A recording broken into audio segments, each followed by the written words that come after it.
The icy bridge folded my car like scrap paper, and just like that, my world went black. I woke up in the ICU with a chest tube and a shattered rib, gasping for air and begging for my baby. My daughter was alone in the NICU, held by a total stranger, because my parents decided 12 minutes of driving was too much drama for one night. My name is Sarah Mason, 33 years old, and the first thing I realized when I clawed my way back to consciousness was that my body no longer belonged to me. It belonged to the pain. It was a heavy, suffocating blanket of fire that seemed to wrap around my ribs and crush the air out of my lungs. I tried to inhale, but something hard and plastic was wedged in my chest, a tube snaked between my ribs that turned every breath into a shallow, jagged gasp. I blinked, trying to clear the milky haze from my vision. The ceiling tiles were stark white, broken only by the harsh fluorescent glare that stung my eyes. Beep, beep, beep. The rhythm was steady, mechanical, indifferent. It was the soundtrack of survival, but it felt cold. I tried to move my hand, but it was taped down, an IV line digging into the thin skin of my wrist. Then the memory hit me like a physical blow. The ice on the bridge, the blinding headlights of the SUV drifting into my lane, the screech of metal tearing through metal, and then the silence. I jerked upright, or tried to, but the agony in my chest slammed me back against the mattress. A gasp tore from my throat, raw and dry. "Where is she?" My voice was a broken whisper, barely audible over the hum of the machinery. "My baby! Where is my baby?" A figure moved into my line of sight. It was a nurse, her face kind but guarded, wearing scrubs the color of generic calming blue. She placed a hand on my shoulder, not restraining me, but grounding me. "Easy, Sarah. You need to lie still. You have a chest tube and a fractured rib. You've been through a major trauma." "My baby," I repeated, the panic rising in my throat like bile. I was pregnant. I was 32 weeks. Did I lose her? Tell me I didn't lose her. The nurse's expression softened, and she leaned in closer. "She is alive, Sarah. You had an emergency C-section. It was close, very close, but she is here. She is a little fighter." The relief was so intense it made me dizzy. I closed my eyes, letting the tears leak out and run hot down my temples into my hair. Alive. She was alive. "She is in the NICU," the nurse continued, her voice gentle. "She is small, 3 pounds, 4 ounces. Her lungs are a bit undeveloped, which is expected for her gestational age, so she is on a ventilator right now, but her vitals are stable." "I need to see her," I rasped. "Please." "You can't move yet," the nurse said firmly. "You lost a lot of blood. Your blood pressure is still too low, but she is in good hands. The NICU team is excellent." She paused, and I saw a flicker of something in her eyes. Pity, perhaps, or frustration. Preemies do better when they hear a parent's voice. When they have skin-to-skin contact, it helps regulate their heart rate. Usually, we like to have someone there constantly, especially during the first 24 hours. Grant. I needed Grant. "My husband," I said. "Grant? Is he with her? Did he make it?" I knew the answer before she spoke. Grant was in Chicago for a conference. He had been terrified to go, but I had insisted. "We need the bonus." I had told him, "Go. I'll be fine. I'm only 32 weeks." "He's on a plane," the nurse said. "He called the nurses' station about 20 minutes ago from the air. He managed to get on the first flight out when the police called him, but with the weather and the layover, he is still at least 4 or 5 hours away." 4 or 5 hours. My daughter was alone in a glass box, fighting for air, and she had no one. "I don't want her to be alone," I whispered, the guilt gnawing at me. "She doesn't know where she is. She needs someone." "I know," the nurse said. "We have a volunteer sitting with her right now, but it is not the same as family." Family. The word hung in the air, heavy and pregnant with expectation. My parents lived in Brighton Falls, the same town as the hospital. Their house was exactly 12 minutes away from the emergency room doors, I knew this because I had driven it 1,000 times. I had driven it to drop off groceries when my father's back hurt. I had driven it to fix their internet or listen to my mother complain about the neighbors. 12 minutes. My mother, I said, the hope surging purely out of instinct. I was 33, but in that hospital bed, broken and terrified. I was 5 years old again. I wanted my mom. Call my mother, Janet Mason. They are on my emergency contact list. They live right here. Why aren't they here? The room went silent. It wasn't just a quiet pause. It was a heavy, suffocating silence where the air conditioning seemed to stop humming. The nurse looked down at her chart, adjusting a pen that didn't need adjusting. Sarah, she started, then stopped. She looked at me, and her professional mask slipped just a fraction. We did call them. The police called them from the scene, and we called them when you went into surgery. And? I pushed. Are they in the waiting room?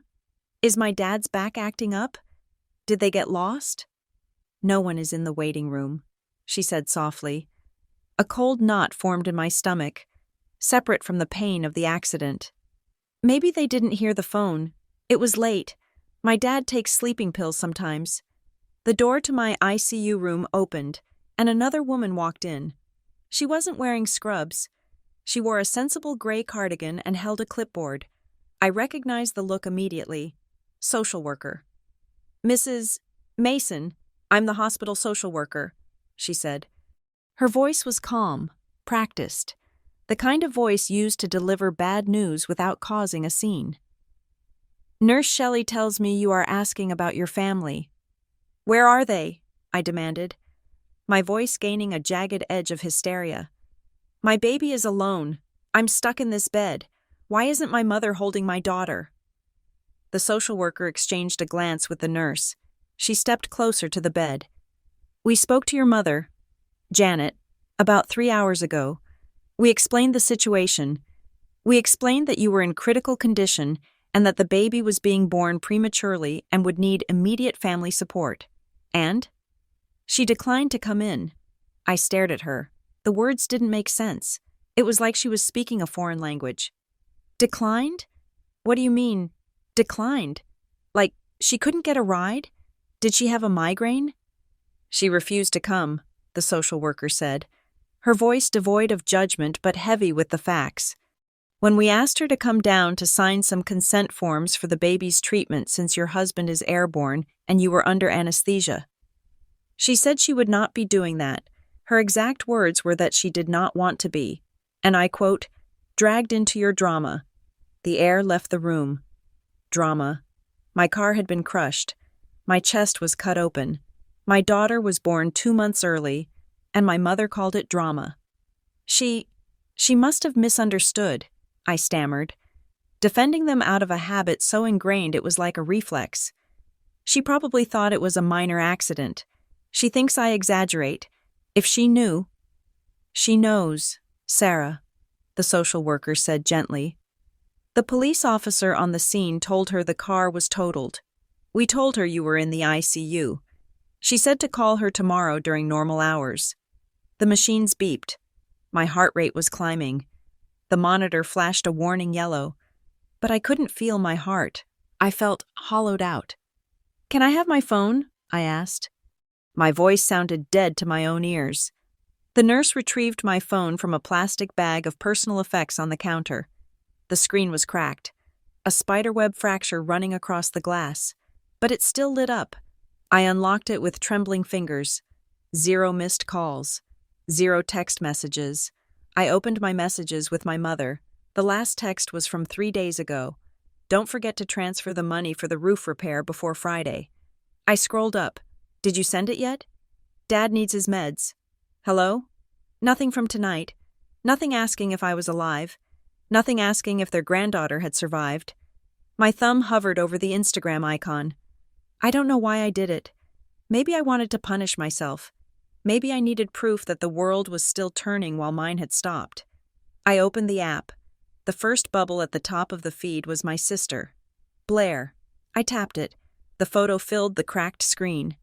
It was a selfie, taken in the dim purple neon lighting of a lounge.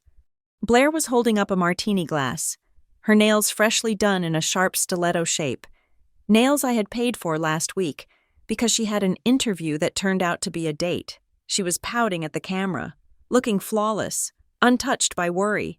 The timestamp was 45 minutes ago. The caption read, "VIP section tonight. Finally some me time. Best night ever." I stared at the photo until the pixels blurred. 45 minutes ago. That was while I was being stitched up. That was while my daughter was shivering in an incubator. That was while the social worker was begging my mother to come to the hospital. Blair was 12 minutes away, drinking a $20 martini, while my daughter lay alone with a stranger. A sound escaped me, a ragged, choked noise that wasn't quite a sob and wasn't quite a laugh. It hurt my broken rib, a sharp stab of fire that radiated through my chest. But the physical pain was nothing compared to the cold that was spreading through my veins. It was a freezing, numbing realization. For 8 years, I had been running myself into the ground to make their lives easier. I had paid their mortgage. I had covered their medical bills. I had funded Blair's endless string of career starts. I had drained my own savings, postponed my own life, and strained my marriage to the breaking point because I believed the lie. I believed we were a family who helped each other, but we weren't. I was just the safety net. I was the ATM, and ATMs don't get hospital visits. They just get shoved aside the moment they stop dispensing cash.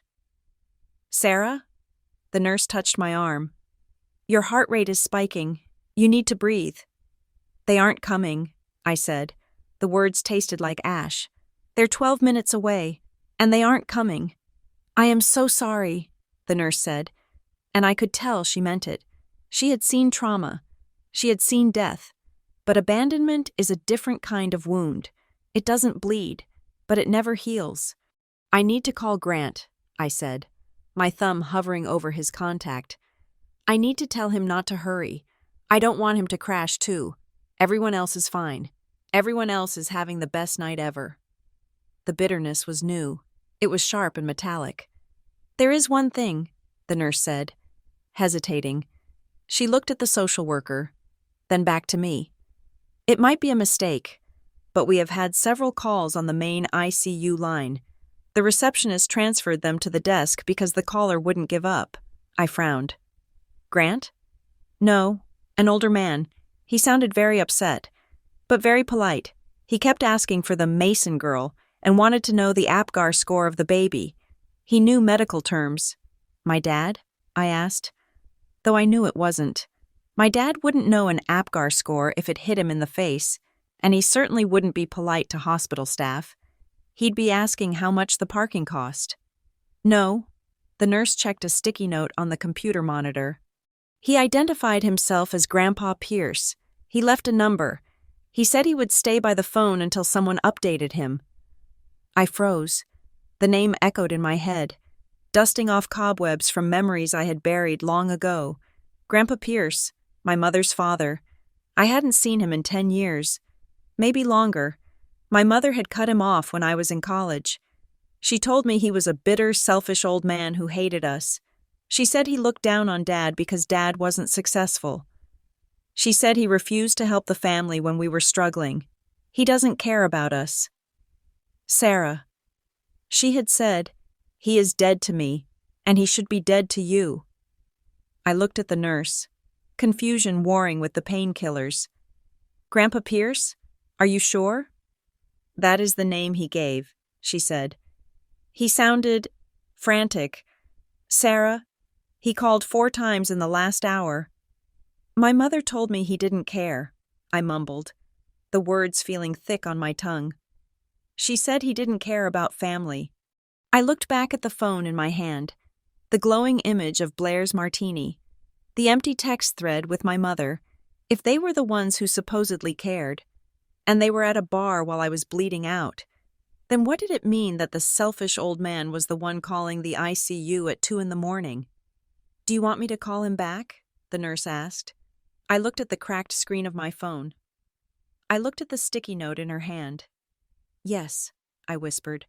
"Call him, to understand why I was lying alone in an ICU bed while my family drank martinis 12 minutes away.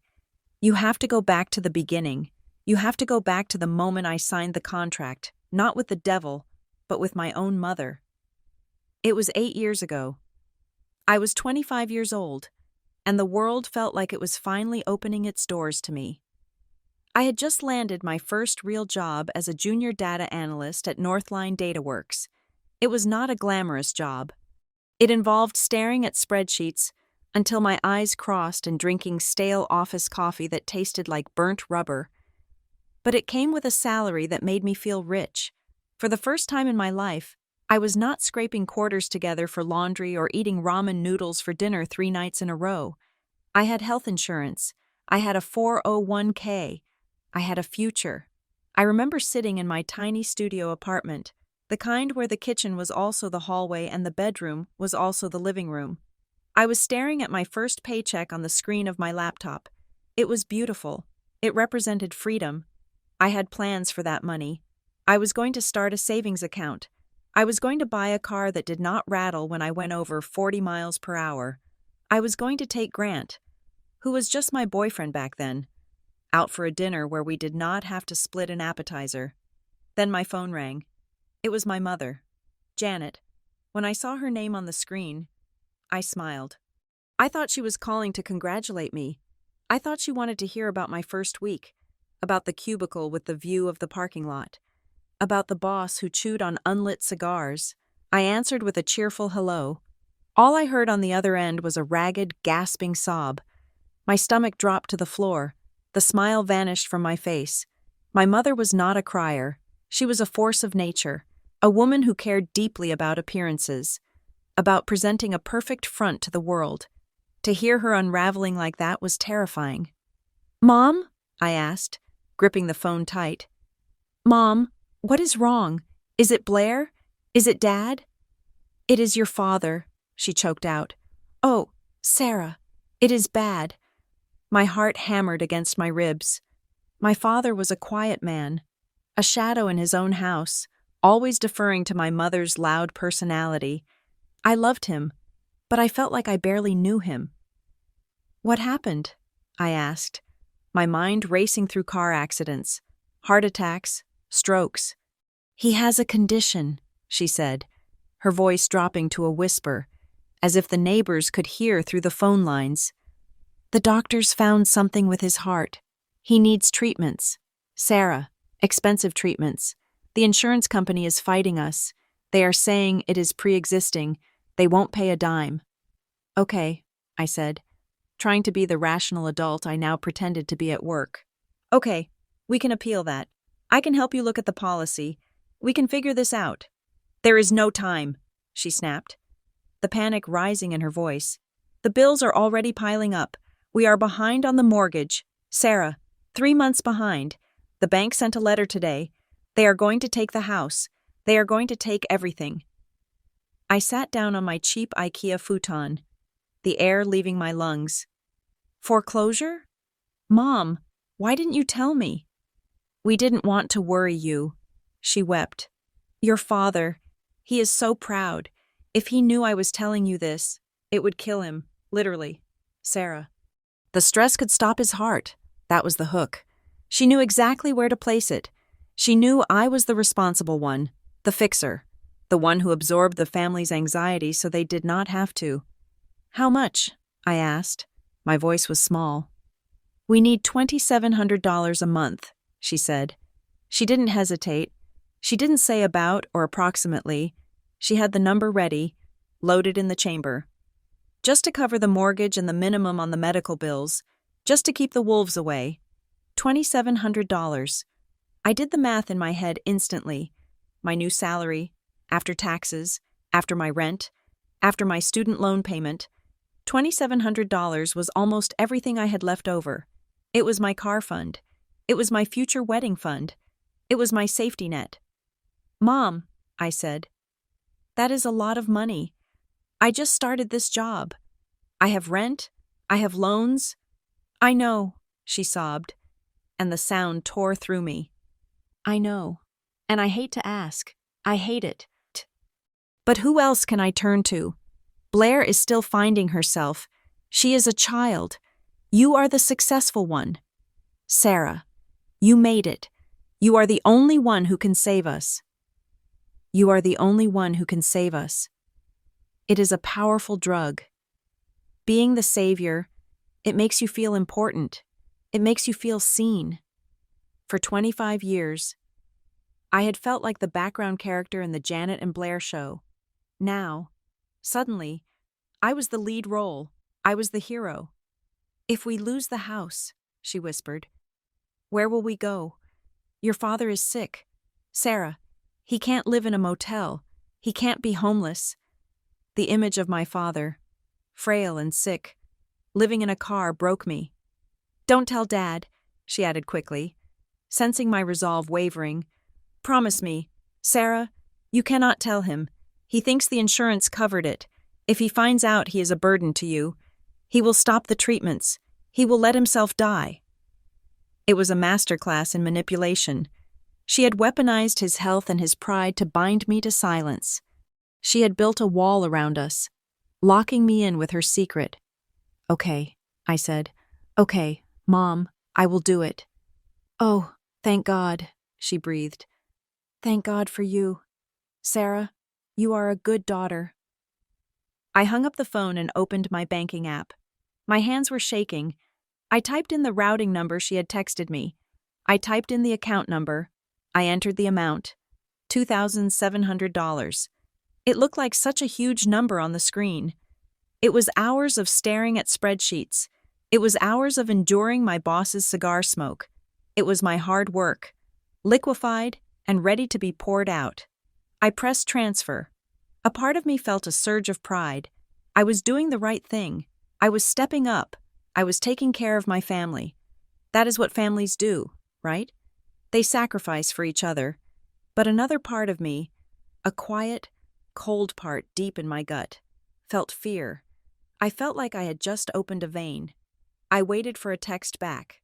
I waited for her to say thank you, or I received it, or you saved us. 10 minutes passed, then an hour. Finally, I texted her. I sent it. Mom, it should be there. Her reply came 3 hours later. It was short. It was brutal in its brevity. Got it. Dad is sleeping. That was it. No thank you. No outpouring of gratitude. Just a confirmation of receipt. As if I had paid a utility bill. I told myself she was just stressed. I told myself she was exhausted from caring for my sick father. I swallowed the hurt and went to bed, telling myself that being a good daughter meant not needing applause. 3 days later, I was scrolling through social media on my lunch break, eating a sandwich I had brought from home because I could no longer afford to buy lunch. A photo popped up on my feed. It was my sister, Blair. Blair was 22 then, living at home, studying marketing at a community college, though she rarely seemed to go to class. In the photo, she was sitting in the driver's seat of my parents' car. She was holding up a hand, fingers splayed to show off a fresh, intricate set of acrylic nails with rhinestones and glitter. But that was not what caught my eye. Resting on her lap was a handbag. It was a structured leather tote with a very specific, very recognizable logo pattern. I knew that bag. I had looked at it in magazines. It cost at least $1,200. The caption read, "New nails, new bag, new me. Treat yourself." I stared at the screen. My sandwich turned to dust in my mouth. $1,200. That was nearly half of what I had sent. That was my rent money. I clicked on the comments. There was one from my mother. Janet Mason, my beautiful girl. You look stunning. You deserve the world. I felt a flush of heat rise up my neck. My father was supposedly dying. The bank was supposedly coming to take the house. I was eating a soggy tuna sandwich to save money. And Blair was buying designer bags? I called my mother immediately. "Mom," I said, trying to keep my voice steady. "I just saw Blair's post. Did she buy a designer bag?" "Oh, Sarah, don't be petty," my mother sighed, her tone completely different from the desperate woman on the phone 3 days ago. She sounded annoyed, like I was interrupting her favorite TV show. "I am not being petty," I said. "You told me you were getting foreclosed on. You told me Dad needed medicine. I sent you $2,700. Mom, and Blair is buying a $1,200 purse? It wasn't $1,200, she snapped. She got it on sale. And it wasn't your money, Sarah. That was a gift from her aunt. Besides, the poor girl has been so depressed lately with your father being sick. She needed a pick-me-up. Mental health is important too. You know. But the mortgage is paid. She cut me off. Thanks to you. Why do you have to ruin everything? You help us, and then you want to control every penny? That is not charity. Sarah, that is control. Don't be like your grandfather. The name stopped me. Grandpa Pierce? I asked. What about him? He always used money to control people, she said bitterly. He thinks he is better than us because he has it. I thought you were different. I thought you gave from your heart. The guilt washed over me again. Thick and suffocating. She had twisted it so quickly. Suddenly, I was the bad guy. I was the controlling one. I was the one denying my depressed sister a moment of happiness. I was worried, I stammered, retreating. Well, don't be, she said. We are handling it. Blair is going to get a job soon. She just needs to look the part for interviews. You want her to get a job, don't you? Yes, I said. Of course. Then let it go. Be a supportive sister. I hung up, feeling confused and small. I wanted to believe her. I needed to believe her, because if I didn't believe her, then I had to face the possibility that my mother, the woman who raised me, had looked me in the eye and lied to get my money, and that was a truth I was not ready to handle. So I told myself the first lie. Maybe it really was a gift from an aunt. Maybe the bag is a knockoff. Maybe Mom is just stressed and not thinking clearly. I sat at my desk and thought about Grandpa Pierce. I hadn't seen him since I was a teenager. My mother had cut off contact years ago. She told us he was a cold, hard judge who didn't understand love, only the law. But right then, I felt a desperate need for someone who understood the law, someone who understood facts. I looked up his number. It took me a while, but I found an old listing for a landline in the next county. I dialed it. It rang, once, twice. Hello? A deep, gruff voice answered. Grandpa? I said, my voice trembling. It is Sarah. There was a silence on the line. Then, his voice softened. Sarah? Is that really you? Yes, I said. I just wanted to say hi. Sarah, my dear, he said. I have missed you. How are you? Where are you? I am okay, I said. I am working at Northline DataWorks now. That is wonderful, he said. I always knew you were the smart one. Listen, I would love to see you. I have been trying to reach out. But your mother... Before he could finish, my call waiting beeped. It was my mother again. Panic seized me. It was irrational. But I felt like she knew. I felt like she had a camera in my room. Grandpa, I have to go, I said quickly. I will call you back.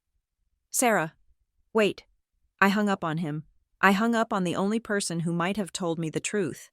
I switched over to my mother's call. I forgot to tell you, she said, her voice smooth and commanding.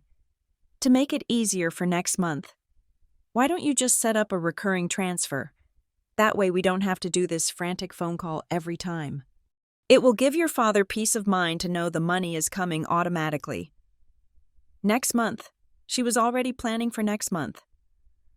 I thought this was a one-time thing, I said weakly.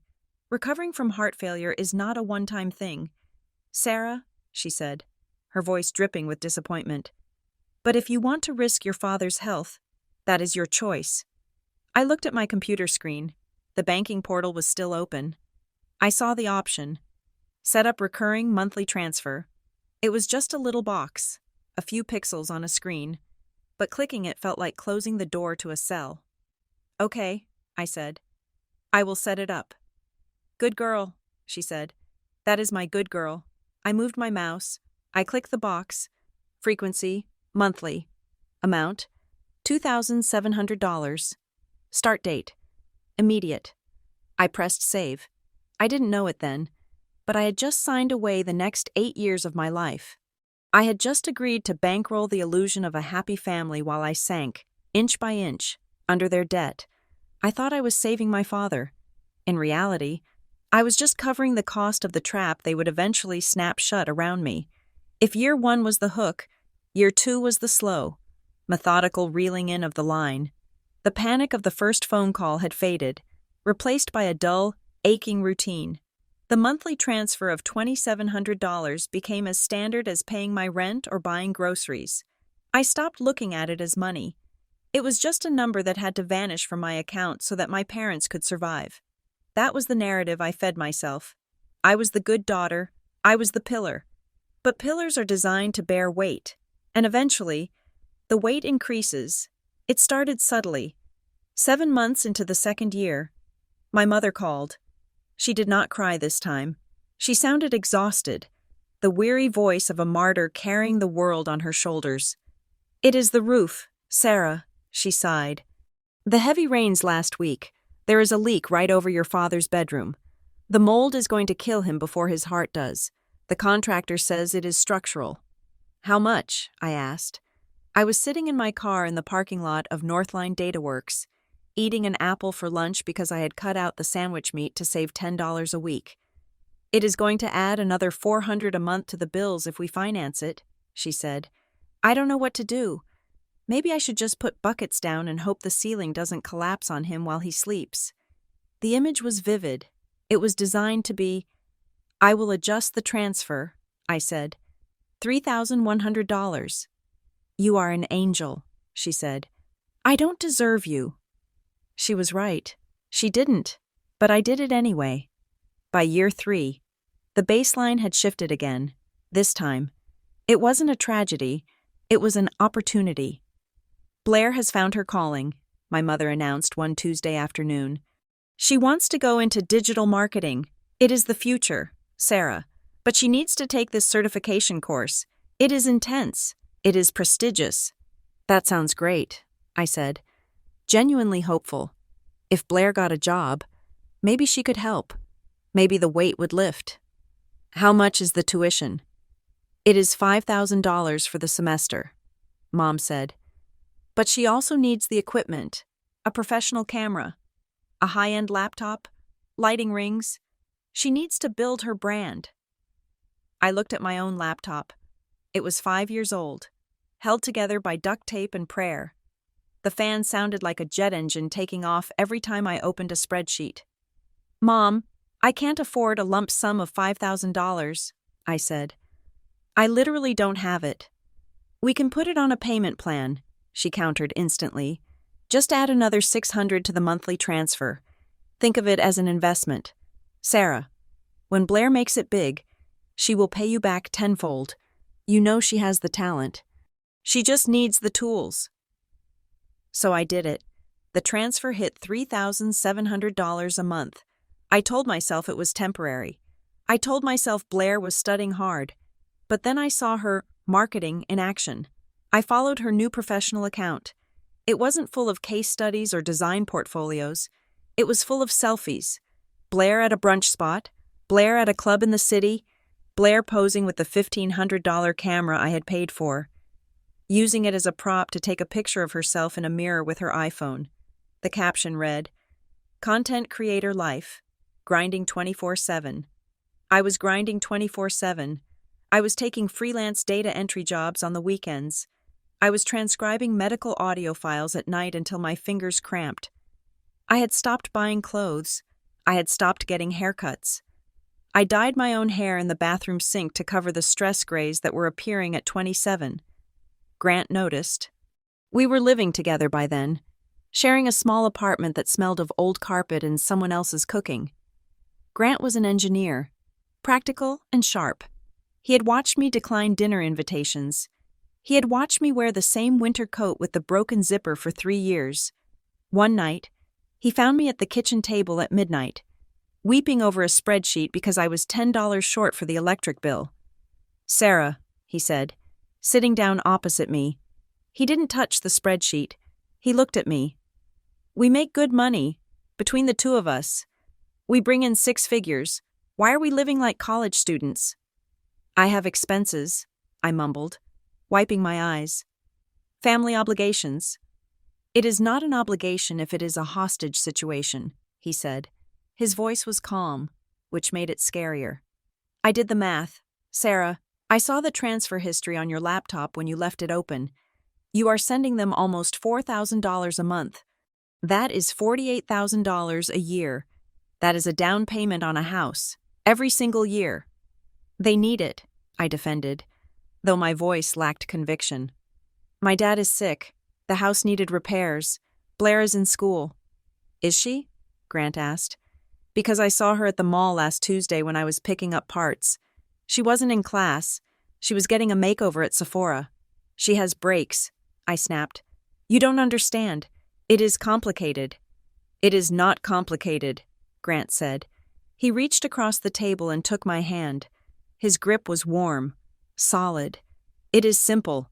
You are setting yourself on fire to keep them warm, and the worst part is, they don't even notice you are burning. He paused, and then he asked the question that would haunt me for years. Sarah, when was the last time your mother asked you how you were? Not asked for money, not asked about the transfer. When did she ask, Sarah, are you happy? Sarah, are you tired? Sarah, how was your day? I opened my mouth to answer. I racked my brain. I scrolled through the archives of my memory. I found nothing. She is stressed, I whispered. She is the caregiver. No, Grant said softly. You are the caregiver. She is the accounts receivable department. I pulled my hand away. I wasn't ready to hear it. I was angry at him for seeing the truth I was trying so hard to hide. The breaking point, or the first crack in the dam, came 2 months later. It was my father's 60th birthday. We drove down to Brighton Falls for a barbecue. I had spent the week before agonizing over a gift. I couldn't afford much, so I had made a photo album, digitizing old VHS tapes of Dad from when he was young, restoring the color, and organizing them into a beautiful leather-bound book. It took me 40 hours of work. I walked into the backyard. The smell of charcoal and expensive marinade filled the air. My mother had catered the party. There were trays of shrimp, steaks, custom cupcakes. Where did the money for this come? I whispered to myself. Oh, Aunt Linda pitched in, Mom said breezily when I asked, waving a hand. And we put some on the credit card. You only turn 60 once. We sat down to eat. The attention was, as always, on Blair. She arrived an hour late, wearing a dress that looked like it cost more than my car. Sorry I'm late, she announced, striking a pose. The traffic coming back from the city was a nightmare, but guess what? I got 50 new followers today. That is amazing, sweetie, Mom shrieked, clapping her hands. Did you hear that? Gordon? 50 followers. She is going to be famous. Dad smiled vaguely, nodding. That is nice, honey. What about you, Sarah? Dad asked, turning to me. How is work? It is good, I said, perking up. Actually, I got promoted last week. I am a senior analyst now. I am leading a team of 5 people. It was a huge deal. It came with a raise, which I desperately needed to cover the tuition hike. Mom didn't even look up from cutting her steak. That is nice, Sarah, but don't work too hard. You look tired. You have bags under your eyes. You should ask Blair for some concealer tips. I lead a team. Mom, I said, my voice tight. It is a management position. Well, it is just computers, isn't it? She said dismissively. It is not like you are out there meeting people or building a brand. It is very behind the scenes. She turned back to Blair. Tell us more about the followers. Baby, what is your strategy? I sat there, clutching the photo album in my lap. I felt invisible. I felt like a ghost who had only materialized to sign a check. Later, when I gave Dad the album, he teared up. This is beautiful, Sarah, he said, touching the pages. It is nice, Mom said, peering over his shoulder. But why did you use these old photos? Look at my hair in that one. It is terrible. You should have photoshopped it. I drove home that night in silence. Grant drove. He didn't say I told you so. He just held my hand across the center console. A week later, the bill came due on my denial. Mom called me on a Wednesday. The panic was back. "It is the specialist," she cried. "Dr. Evans, he stopped taking our insurance. We have to pay out of pocket for this new heart medication, or your father has to go off it. It is $1,200 just for the consultation and the first refill." "Mom, I don't have it," I said. "I literally paid the mortgage 3 days ago. We are eating toast for dinner." "Sarah," she yelled, "I am scraping mold off cheese blocks. Do you want your father to have a stroke? Is that what you want?" The guilt, sharp and familiar, pierced my chest. "I will figure it out," I said. I sold my grandmother's ring, the one thing I had left from my dad's mom. I took it to a pawn shop and got $800 for it. I borrowed the rest from Grant, promising to pay him back. I sent the money. 2 days later, on a Friday, I was working late. I was exhausted. I took a break and opened Instagram. I saw a post from one of Mom's friends, a woman named Carol who lived down the street. Carol was not careful with her privacy settings. The photo was tagged at the Sapphire Springs Resort Spa. It was a group selfie, 3 women in plush white robes, holding cucumber slices and martini glasses filled with something pink and expensive. In the middle, laughing with her head thrown back, was my mother. I zoomed in. I stared at the timestamp, posted 2 hours ago. I Googled the resort. A weekend package started at $600 a night. The spa treatment started at $200. My mother, who was scraping mold off cheese, was at a luxury spa. My hands started to shake, not with fear this time, but with a cold, vibrating rage. I called her. "Hello?" She answered, and in the background, I heard splashy spa music, pan flutes and running water. "Mom, where are you?" I asked. "I am at home," she said instantly, smooth, practiced. "Just cleaning up the kitchen. Why?" "I hear music," I said. "Oh, that is the TV," she said. "I am watching a nature documentary about waterfalls.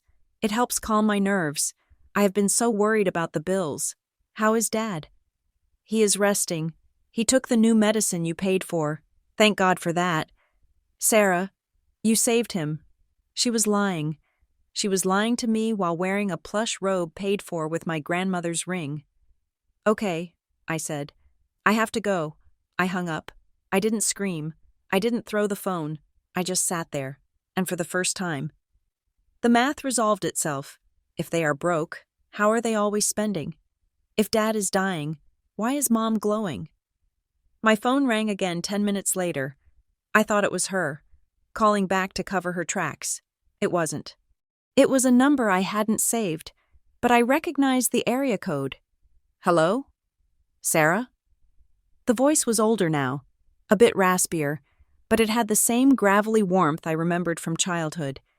"It is Grandpa Pierce." I hadn't spoken to him since that day I hung up on him 3 years ago. "Grandpa," I exhaled. Tears pricked my eyes. "I know it is late," he said. I had a feeling. I wanted to hear your voice." He didn't ask for money. He didn't tell me about his aches and pains. "Sarah," he said, his voice dropping to a serious, hushed tone. "I need you to answer me honestly. No scripts, no politeness. Are you happy?" The question hung in the air. Are you happy? I looked at the spreadsheet on my screen. I looked at the empty space on my finger where the ring used to be. I thought about the lie about the waterfalls. I started. My throat closed up. "Is your mother treating you right?" he asked. "Is she letting you live your life?" I wanted to tell him everything. I wanted to scream that I was drowning, that I was being eaten alive by the people who were supposed to protect me. But the programming was too deep. The fear that I was wrong, that maybe the spa trip was a gift from Carol, that maybe I was the crazy one. It held me back. "I am fine, Grandpa," I lied. My voice cracked. "Everything is fine. Mom is. She is doing her best." There was a long silence on the other end. He knew. I could feel that he knew. "Okay, Sarah," he said finally. He didn't push. He didn't argue. "But listen to me. If that changes, if you ever wake up and realize it is not fine, you promise me something." "What?" "You promise you will call me, not your mother, not your sister. You call me. I don't care if it is 3 a.m. I don't care if it is 10 years from now. I will be there." "I promise," I whispered. "Good," he said. "Sleep well, kiddo." I stared at the phone long after the line went dead. I felt a strange sensation in my chest. It was the feeling of a safety net being stitched, one thread at a time, waiting for the day I would finally fall. The 2 pink lines on the plastic stick did not bring me the wave of pure, unadulterated joy that I see in movies. They brought a wave of nausea, followed immediately by a wave of terrifying, suffocating math. I sat on the edge of the bathtub, the test gripping tight in my hand. I was 33 years old. Grant and I had been married for 4 years. We were stable. We loved each other. This should have been the happiest moment of my life, but instead of thinking about baby names or nursery colors, my brain instantly opened a mental spreadsheet. Diapers cost this much. A crib costs this much. Daycare costs more than our rent. And then, the heavy, dark shadow that lived over our finances. The transfer. For 8 years, I had been the silent engine keeping my parents' lifestyle afloat. It had started as $2,700. It had crept up, inch by inch, excuse by excuse, to nearly $4,000 a month. I walked out of the bathroom and found Grant in the kitchen making coffee. I didn't say anything. I just held up the stick. He froze. The spoon clattered onto the counter. He looked at me, his eyes wide, and then he rushed over and scooped me up. He buried his face in my neck, laughing, crying a little. "We are going to be parents," he whispered. "Sarah, we are going to have a baby." I hugged him back, squeezing my eyes shut to stop the tears. I wanted to stay in that bubble. I wanted to live in the world where Grant's happiness was the only thing that mattered. But I knew I had to make the call, not to the doctor, to my mother. That night, after Grant had fallen asleep, I went into the living room. I opened my laptop. For the first time in 8 years, I did something I had been too afraid to do. I opened the banking history. I filtered by transfers to J. Mason. I selected all time. The screen flickered as it processed the data. Then, the number appeared at the bottom of the column in bold black text. It was not just a number, it was a verdict. $412,650. I stared at it. My breath hitched in my throat. $400,000. That was not just help. That was a life. That was a 4-bedroom house in a safe school district, paid for in cash. That was a fully funded college education. That was the ability to take a maternity leave without panicking. That was retirement. I had given them my future, piece by piece, month by month, while I shopped at discount grocery stores and wore shoes with worn-out soles. And what did I have to show for it? A mother who critiqued my appearance and a sister who treated me like a distant, boring aunt who occasionally dispensed cash. "Sarah?" I jumped. Grant was standing in the hallway, rubbing his eyes. He walked over and looked at the screen. He didn't say anything for a long time. He just stared at the number. 412,000. "That is a lot of money," he said finally. His voice was not angry. It was sad, deeply, profoundly sad. "I didn't know it was that much," I whispered. It added up. Grant pulled a chair over and sat next to me. He opened a new tab on the browser. He started typing. He pulled up a mortgage calculator. Then he pulled up a college savings estimator. "Look at this, Sarah," he said, pointing to the screen. "That money you sent? That is the house we wanted on Elm Street, the one with the big backyard for a swing set. That is a medical school tuition for this baby. That is a safety net so strong that if I lost my job tomorrow, we wouldn't have to worry for 5 years." He turned to me. Taking my hands, his grip was firm. "We are bringing a child into this world," he said. "A little girl, maybe, or a little boy. We have to protect them. You cannot keep setting yourself on fire to keep them warm. We are running out of fuel. Sarah. I know, I said. I know. Grant, I will talk to them. I will tell them I need to pause the payments. Just for a few months. Just until the baby comes and we get settled. Grant looked at me, and I saw the doubt in his eyes. He knew them better than I let myself know them. Do you think they will understand? He asked. They have to, I said, trying to sound more confident than I felt. They are going to be grandparents. Mom loves babies. She will understand. The next day, I called her. I waited until my lunch break. I sat in my car, the engine running to keep the heat on. It was a gray, dreary Tuesday. I had rehearsed my script. I was going to be firm but kind. I was going to explain the expenses. I was going to appeal to her excitement about the grandchild. Hello? Mom answered. She sounded breathless, like she had been rushing around. Sarah, make it quick. I am meeting the girls for lunch at the bistro in 20 minutes. The bistro, where a salad costs $25. Mom, I have news, I said. Big news? Oh? She didn't sound excited. She sounded wary. What is it? Did you lose your job? No, I said. I am pregnant. There was a pause. A long, heavy pause. Oh, she said. Well, that is unexpected. It wasn't congratulations. It wasn't I am so happy for you. It was, that is unexpected. We are really happy, I said, my voice faltering slightly. But Mom, we need to talk about finances. Finances? Her tone sharpened instantly. The warmth, what little there was, evaporated. Yes, I said. Babies are expensive, and with my maternity leave coming up, my income is going to drop for a few months. Grant and I looked at our budget. I need to pause the transfers, just for 6 months. Starting next month, I need to save up for the nursery and the hospital bills.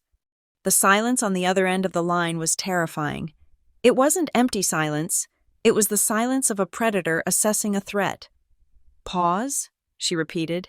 The word dripped with disdain. You want to pause helping your family? Your sick father? Mom, I have sent you over $400,000 in the last 8 years, I said. The number felt heavy in my mouth. I have helped. I have helped more than anyone. But right now, I have to prioritize my child. Your child isn't even born yet, she snapped. Your father is here right now. He is breathing right now. Do you know what stress does to his heart? Sarah, do you? I know. But no, you don't know, she yelled. You have no idea what we go through. We sacrificed everything for you. We raised you. We put clothes on your back. And now, the moment you get a little bit of success, you want to cut us off? You are so selfish, Sarah. I never thought I raised such a selfish daughter. Selfish. The word was a slap in the face. I was driving a 7-year-old car. I was wearing a coat I bought at a thrift store. I had just calculated that I had given them a fortune, and she was calling me selfish. I am not being selfish, I said, my voice shaking. I am being a mother. I have to look out for my baby. And what about being a daughter? She hissed. Does that stop? Does your obligation to the people who gave you life just end because you decided to get pregnant? Mom, please, I begged. It is just 6 months. Can't Blair help? Can't you cut back on things? Blair is just starting her career, she defended instantly. I cannot burden her. She is delicate. You are the strong one. Sarah, you are the one who can handle it. Why do you always try to punish your sister? I am not punishing her. I am asking for help. Then, I heard a voice in the background.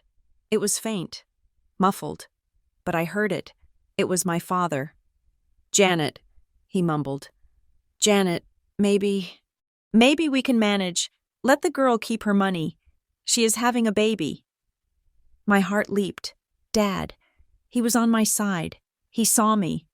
Shut up, Gordon, my mother snapped, her voice turning away from the phone for a second, sharp as a whip. Go back to the den. This does not concern you. But Janet, I said go. She came back on the line, her breathing heavy. Ignore him. His mind is going. He doesn't know what he's saying. If you stop that money, Sarah, I want you to know exactly what will happen. We will lose the house. Your father will lose his supplemental insurance. And when he has a heart attack because he is worried about being homeless, that will be on your head. You will have to look at your new baby and tell it that you killed its grandfather. The threat was so visceral, so cruel, that it took my breath away. She wasn't just asking for money. She was holding a gun to my conscience. Mom, that is not fair, I whispered. Life is not fair, she said coldly. The transfer is due on the 1st. Don't make me call you again. She hung up. I sat in the car, staring at the gray dashboard. I felt sick. Not morning sickness, soul sickness. I drove home in a daze. When I walked in, Grant was waiting. He took one look at my face and knew. She said no, he stated. She said I would kill Dad, I said hollowly. She said I was selfish. Grant slammed his hand down on the kitchen counter. It was the first time I'd ever seen him lose his temper like that. Selfish? He shouted. Sarah, they are parasites. They are eating you alive. Did you tell her about the $400,000? Yes, I said. She didn't care. Grant walked over to the table where his laptop was open. He turned it around so I could see it. He had created a new chart. It showed 2 lines. One was our savings if we kept paying them. The other was our savings if we stopped. The first line went down. The second line went up. If we keep paying them, Grant said, his voice trembling with suppressed rage, we cannot afford the house. We cannot afford the college fund. We will be living paycheck to paycheck with an infant. He looked me in the eye. Sarah, I love you, but I have to ask you something. If we have a daughter, what do you want to teach her? Do you want to teach her that love is a transaction? Do you want her to think that her worth is measured by how much money she can wire to people who manipulate her? The question hung in the air, heavy and undeniable. Do you want her to be you? He asked softly. I broke down. I sank to the floor and wept. Because that was the truth. I didn't want my daughter to be me. I didn't want her to feel this crushing weight of obligation. I didn't want her to feel like she had to buy her parents' love. No, I sobbed. No, I don't. Then we have to stop it, Grant said, kneeling beside me. We have to cut the cord. For her. I looked at him, tears streaming down my face. I knew he was right. I knew, logically, that I had to stop. But the fear was deep. It was primal. It was the voice of a 5-year-old girl who just wanted her mommy to smile at her. I can't do it today, I whispered. I can't deal with the guilt today. Grant, I am too tired. I am too scared. Okay, he said gently. Not today, but soon. After the baby is born, I lied to myself. When she is here, when I'm holding her, then I will be strong enough. I will tell them no. I just need to get through the pregnancy. I don't want the stress to hurt the baby. It was a compromise. It was a delay tactic. I thought I had time. I thought I had months to build up my courage, to prepare for the war that would come when I finally cut off the supply. Okay, Grant said, though I could see the worry in his eyes. After the baby comes, we will figure it out together. I went to bed that night thinking I had solved the problem, or at least postponed it. I thought I was protecting my child by avoiding the conflict. I didn't know that fate was not interested in my timeline. I didn't know that I wouldn't get months. I wouldn't even get weeks. I had made a decision to wait. But the ice on the bridge, the driver of the SUV, and the fragile, beautiful life growing inside me, they were already on a collision course, and no amount of money in the world was going to stop it. It was 9:18 p.m. on a Thursday in mid-January. I remember the time exactly because I had just glanced at the digital clock on the dashboard, calculating how many hours of sleep I would get before I had to be back at my desk. I was driving home from an extra shift, even at 32 weeks pregnant, with my ankles swollen to the size of grapefruits and my lower back throbbing like a toothache. I was still picking up overtime. I told Grant it was for the nursery, for the crib we wanted that converted into a toddler bed, but deep down, I knew the truth. I was hoarding cash. I was squirreling away money like a terrified animal preparing for a winter that never ended, because I knew the first of the month was coming, the transfer was coming, the night was bitter cold, the heater in my 7-year-old sedan was rattling, blowing lukewarm air that smelled faintly of dust. I was crossing the bridge into Brighton Falls. It is an old steel structure that spans the river, and in the winter, the wind whips across the water and freezes the asphalt into a sheet of black glass before you even realize the temperature has dropped. I carefully tapped the voice-to-text button on my steering wheel. "Grant," I said, "I am almost home. The roads are slick, but I will be there in 10 minutes. Love you." The phone pinged back a moment later. Grant was in Chicago, sitting in a hotel room 500 miles away. "Drive carefully." His message read, "I love you. Call me when you walk in the door." I smiled, one hand resting on the swell of my stomach. "Did you hear that, Peanut?" I whispered to the baby. "Daddy says drive safe." I was in the right lane, doing 5 miles under the speed limit. Being the responsible mother I was trying so hard to be, then I saw the lights in my rearview mirror. They were high beams, blinding and erratic. A large black SUV was weaving onto the bridge from the on-ramp. They were going too fast, much too fast for the ice.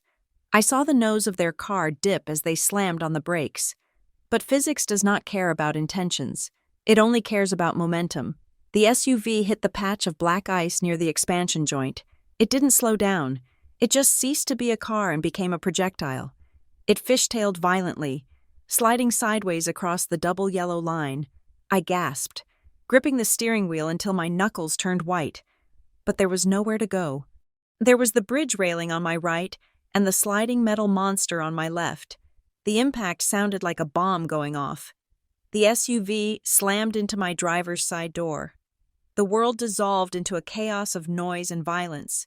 My car was lifted off the ground, and thrown sideways. I felt the sickening lurch of spinning, the centrifugal force pinning me against the seatbelt. The windows shattered, spraying diamonds of safety glass into my hair and onto my lap. We hit the bridge railing. Metal screamed against concrete. The car crumpled. The dashboard rushed toward me. Pop! The airbag exploded in my face. It was like being punched by a heavyweight boxer.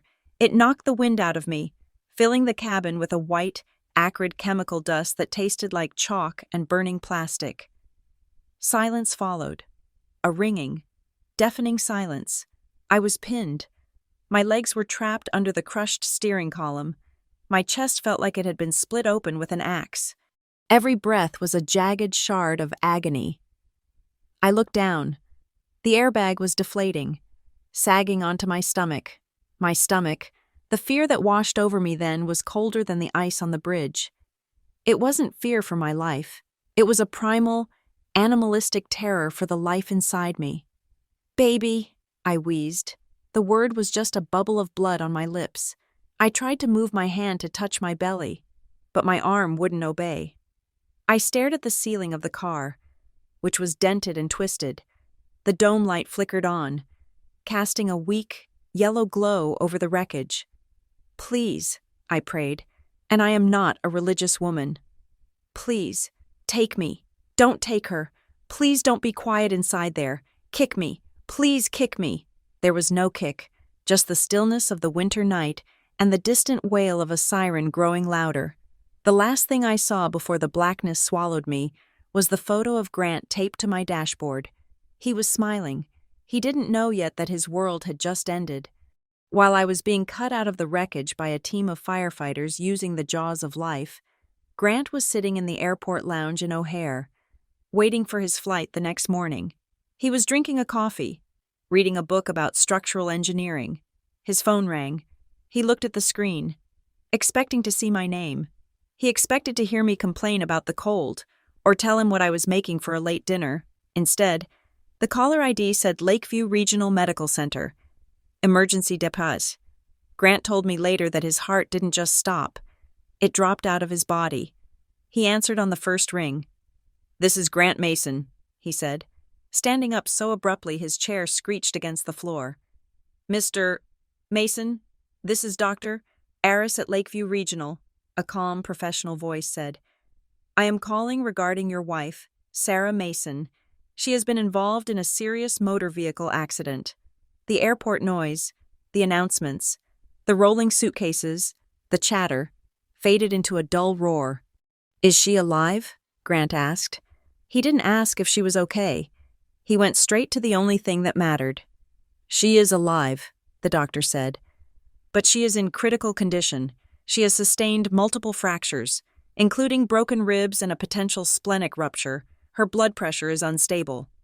"The baby," Grant choked out. "She is pregnant, 32 weeks. "I know," the doctor said, and his voice grew tighter. "That is the primary concern right now. The trauma has caused a placental abruption. The baby is in distress. We are taking Sarah up for an emergency C-section immediately. We cannot wait." Grant looked at the departure board. The next flight to our regional airport wasn't until 6 in the morning. "I am in Chicago," Grant said, his voice cracking. "I am 500 miles away. I can't be there." "Get here as soon as you can," the doctor said. "We will do everything we can for both of them." The line went dead. Grant stood in the middle of the terminal, surrounded by thousands of people, and he had never been more alone. He looked at the time. It was 9:50 p.m. Even if he rented a car and drove like a maniac, it would take him 5 or 6 hours to get through the snow and ice. He needed someone there. He needed a proxy. He needed someone to stand in the hallway and advocate for me, to hold my hand if I woke up, to make sure the doctors knew that I was a person, not just a patient. He scrolled through his contacts. His fingers were shaking so hard he almost dropped the phone. Janet Mason. My parents lived in Brighton Falls. Their house was on Elm Street. MapQuest would tell you it was exactly a 12-minute drive to Lakeview Regional. 12 minutes. Grant didn't like my mother. He knew she was manipulative. He knew she drained us. But in that moment, he didn't care. She was my mother. She was the grandmother of the baby fighting for its life. Surely, in a moment of true crisis, the petty grievances and the greed would fall away. Surely, biology would win. He hit dial. The phone rang 4 times. Then, it picked up. "Hello?" Janet's voice was loud, cheerful. In the background, Grant could hear music. It sounded like jazz. There was the clinking of glasses and the murmur of a crowd. "Janet," Grant said, breathless. "It is Grant." "Grant?" She sounded surprised and slightly annoyed. "Why are you calling so late? We are at the Johnsons' anniversary party. It is a black tie affair. You know." "Janet, listen to me," Grant said, cutting through her social posturing. "Sarah has been in a car accident." "Oh, Lord," Janet sighed. It was a theatrical sigh. "What did she do now? Scratch the bumper? I told her that car is too big for her." "No," Grant shouted, causing people in the airport terminal to turn and stare. "It is not a scratch. She was hit by an SUV. She is at Lakeview Regional. She is in critical condition. Janet. They are taking her into surgery right now to cut the baby out." The music in the background seemed to swirl around the silence on the line. "Surgery?" Janet asked. Her voice lost a bit of its edge. But it didn't sound terrified. It sounded inconvenienced. "Yes, an emergency C-section. The baby is in distress. I am in Chicago. I can't get there for 6 hours. You have to go. You have to go right now." "Right now?" Janet repeated. "Grant, I am in the middle of a party. I have guests. I am wearing a gown." Grant felt a surge of bile rise in his throat. "I don't care what you are wearing. Your daughter is dying. Your granddaughter is being born prematurely. You live 12 minutes away." "Lower your voice," Janet snapped. "People are looking at me. Look, Grant, you know how Sarah is. She always makes things sound worse than they are. Remember when she had the flu and thought she was dying? I am sure the doctors are just being cautious." "They are not being cautious," Grant screamed. "They are trying to save her life. Janet, please, I am begging you. Just go to the hospital. Just sit in the waiting room, please." There was a pause. Grant held his breath. He prayed for a shred of humanity. "I can't leave right now," Janet said coldly. "We just ordered drinks, and honestly, I am not going to sit in a plastic chair all night for nothing. If she is in surgery, I can't see her anyway." "She needs family," Grant whispered, tears streaming down his face in the middle of O'Hare. "She has you," Janet said. "That is what she wanted, right? She wanted to play house with you. So you deal with it. I have had a long week, and I am not letting her drama ruin my night out." "Janet, call me tomorrow," she said. "If there is actual news. Good night, Grant." Click, she hung up. Grant stared at the phone. He stood there, paralyzed by the sheer, absolute cruelty of it. It wasn't just negligence, it was a choice. She had chosen a cocktail and a party over her daughter's life. She had dismissed a catastrophic accident as drama. He wanted to throw the phone through the window. He wanted to scream until his throat bled, but he couldn't. He had to do something. He couldn't let me lay there alone. He couldn't let his daughter come into the world without a single person to welcome her. He scrolled through his contacts again. He had no friends in Brighton Falls. We had isolated ourselves, working all the time to pay Janet's bills. Then, he remembered something, a few years ago. Late one night after a bottle of wine, I had told him about Grandpa Pierce. I had told him about the phone call where I promised to call him if things ever got bad. I had never saved the number in my phone, out of fear that Mom would see it. But Grant was an engineer. He remembered numbers. He remembered data. And he had written it down once, on a scrap of paper he kept in his wallet, just in case. In case of emergency, break glass. This was the emergency. He pulled out his wallet. He dug through the receipts and business cards until he found it. A small, yellowed piece of paper with a name and a number written in blue ink. Judge Pierce. Grant didn't know if the old man was still alive. He didn't know if the number still worked. He didn't know if he would care. But he had no other options. He dialed the number. It rang once, twice, 3 times. Grant squeezed his eyes shut. "Please, please pick up." "This is Pierce," a voice answered. It was gruff, awake, and alert. Despite the hour, Grant let out a sob he had been holding back. "Judge Pierce," Grant choked out. "My name is Grant Mason. I am Sarah's husband." There was a microsecond of silence, and then the voice on the other end shifted. It lost the gruffness and became sharp, focused, and terrifyingly intense. "Grant," the old man said. "Where is she? Is she hurt?" "She is at Lakeview," Grant said, rushing the words out. "Car accident. Bad. She is in surgery. The baby is coming now. I am in Chicago. Her parents—" Janet refused to go. She refused? The question was low, vibrating with a dangerous kind of anger. "She said she was busy," Grant said. "She hung up on me." "I see," Pierce said. The sound of a chair scraping against a floor came through the line. "Grant, listen to me closely. How far away are you?" 6 hours. "Get in the car," Pierce commanded. "Drive safe. Do not kill yourself trying to get here. I am leaving my house now. I will be at Lakeview in 15 minutes. "Thank you," Grant wept. "Oh God, thank you." "Don't thank me," the old man said. And Grant could hear the jingle of car keys. "Just get here. And Grant?" "Yes?" "When you get here," Grandpa Pierce said, his voice cold as the ice on the bridge, "bring every single piece of financial paper you have. The war starts tonight." The first thing I noticed was the silence. It wasn't the peaceful silence of a Sunday morning or the quiet of a house after the television is turned off. It was a heavy, sterilized silence, broken only by the rhythmic whoosh-click of a ventilator and the steady, indifferent beeping of a heart monitor. I tried to open my eyes, but my eyelids felt like they were weighted down with lead coins. My mouth tasted like copper and antiseptic. I tried to take a deep breath, but my body revolted. A sharp, searing line of fire ripped across my lower abdomen, and a duller, deeper ache throbbed in my chest. I groaned. It was a wet, pathetic sound. "Easy. Sarah, stay with me." A hand touched my forehead. It was cool and dry. I forced my eyes open. The world was a blur of white and chrome, slowly sharpening into the shape of an ICU room. A nurse was standing over me, checking the IV bag hanging like a plastic bat above my head.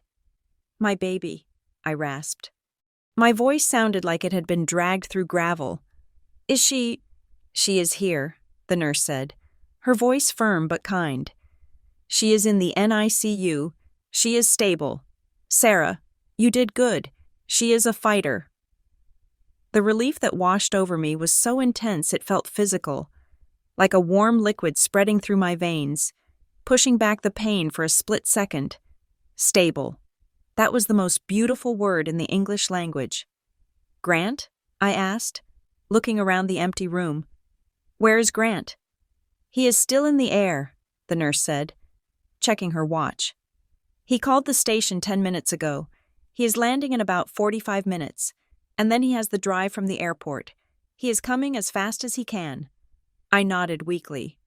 45 minutes, plus the drive. He was still hours away. I looked at the empty chair beside my bed. It was a standard hospital recliner, covered in ugly vinyl. It was empty. The memory of the crash came back in jagged flashes. The headlights, the ice, the airbag. And then, the memory of the silence before the crash. The realization hit me harder than the SUV had. "My mother," I whispered. "Did she come?" The nurse didn't look at me. She busied herself with the leads on my chest, adjusting a sticker that didn't need adjusting. "Sarah, you need to rest," she said evasively. "Your blood pressure is still a little high." "Did she come?" I pushed, ignoring the pain in my ribs. The nurse stopped. She sighed. A small, sad sound. She looked at me, and in her eyes, I saw a reflection of the pity I had seen in the social worker's face in my dream. Or was it a memory? "No," she said softly. "No one came." The words hung in the air. No one came. "We called," she continued, her voice gentle, trying to cushion the blow. "We needed someone to sign the support forms for the baby. The NICU has a policy. Preemies need a designated support person for the first 24 hours to facilitate bonding, even if the mother is incapacitated. We called your parents. We explained that. And they said they couldn't make it until morning." The nurse said she was trying to be professional, but I could hear the judgment in her tone. She couldn't understand it. Who refuses to come to the NICU? "So she was alone?" I asked, tears hot and stinging in my eyes. "My daughter was alone all night?" "No," the nurse said quickly. "No, she wasn't, when it became clear that the family wasn't available. We activated a special protocol. We called a doula service we partner with for high-risk cases. A woman named Marisol came in. She sat with your daughter all night. She held her hand through the incubator port. She talked to her. She sang to her." A stranger. A stranger had welcomed my daughter into the world because her own grandmother was too busy. A stranger had held her tiny hand because my parents couldn't be bothered to drive 12 minutes. "Can I see her?" I asked. "The doula?" "She is actually just outside," the nurse said. "She wanted to wait until you woke up to give you a report before she left. Do you want me to bring her in?" "Yes." A moment later, a woman walked in. She was in her late 40s, with warm, dark skin and hair pulled back in a practical bun. She wore comfortable clothes and a soft cardigan. Not scrubs. She looked like a mother. She looked like safety. She walked to the side of the bed and took my hand. Her grip was firm, grounding. "She is beautiful, Sarah," Marisol said. Her voice was low and melodic. "She has a full head of dark hair, and she is strong." She gripped my finger and wouldn't let go for an hour. I started to cry. I couldn't help it. The image of my tiny, fragile baby holding onto a stranger's finger because there was no one else broke something inside me that I didn't think could be fixed. "Thank you," I sobbed. "Thank you for being there. Thank you for loving her when—" "Shh," Marisol soothed, brushing a strand of hair off my sweaty forehead. "It is my job, and it is my honor." She reached into her bag and pulled out a small, folded piece of paper. "I need to tell you something. Sarah," she said, her tone shifting. It became more serious, conspiratorial. "I was not just called by the hospital rotation list. I was requested." I frowned, wiping my eyes. "Requested? By who? Grant?" "No," Marisol said. "I used to work as a paralegal. Many years ago, I worked for a judge in the civil division, a very strict, very fair man." My heart skipped a beat. "Judge Pierce," she said. I stared at her. "He called me last night," Marisol continued. "He knew I had switched careers to become a doula. He told me there was an accident. He told me that the local family might not step up. He hired me personally, Sarah. He paid my fee out of his own pocket and told me to get to the NICU and not leave that baby's side until you or your husband arrived. Grandpa Pierce, the man my mother called a monster. The man she said didn't care. He had anticipated this. He knew them. He knew them better than I did. He knew that when the chips were down, they would fold. And he had put a safeguard in place." "He is here?" I asked. "He is in the waiting room," Marisol said. "He has been there since 3 a.m. He told the nurses not to disturb you until you were awake and ready. He said," she glanced at the paper in her hand. "He said, 'Let her process the silence first, then let me in.'" She placed the paper on the bedside table. "I have to go check on another client," Marisol said. "But your daughter is doing well, and you are not alone. Sarah, you might feel like it, but you are not." She squeezed my hand one last time and left. I lay there for a long time, staring at the ceiling. The pain in my abdomen was a dull roar, but the clarity in my mind was sharp as a diamond. Let her process the silence first. He was right. I needed to hear it. I needed to hear the silence where my mother's voice should have been. I needed to feel the emptiness of the room where my father should have been sitting. I reached for my phone on the tray table. The screen was shattered, a spiderweb of cracks over the glass. But it still worked. I unlocked it. There were 17 missed calls from Grant. There were texts from his friends, from my coworkers, even from the neighbor who fed our cat. There was nothing from Janet Mason. There was nothing from Gordon Mason. There was nothing from Blair Mason. I opened my banking app. It was a muscle memory. I did it every Friday to check the balance before the transfer. I logged in. The interface loaded slowly on the hospital Wi-Fi. I went to the transaction history. Scheduled transfer, $3,850. Date, tomorrow. Recipient, J. Mason. I stared at the number, $3,850. That was the price of the new roof they didn't need. That was the price of Blair's marketing course. That was the price of my mother's spa weekend. I clicked on the History tab. I scrolled down. Last month, $3,850. Month before, $3,850.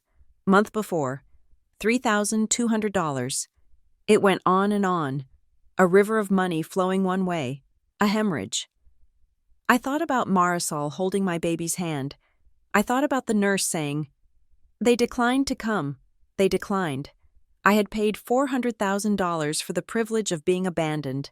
I had bought them a life, and they couldn't even give me a ride. My thumb hovered over the transfer for tomorrow. My hand was shaking. Not from the cold, not from the shock, but from the adrenaline of a prisoner seeing an open door for the first time. I tapped Edit. I tapped Cancel Series. A warning box popped up. "Are you sure you want to cancel this recurring transfer?"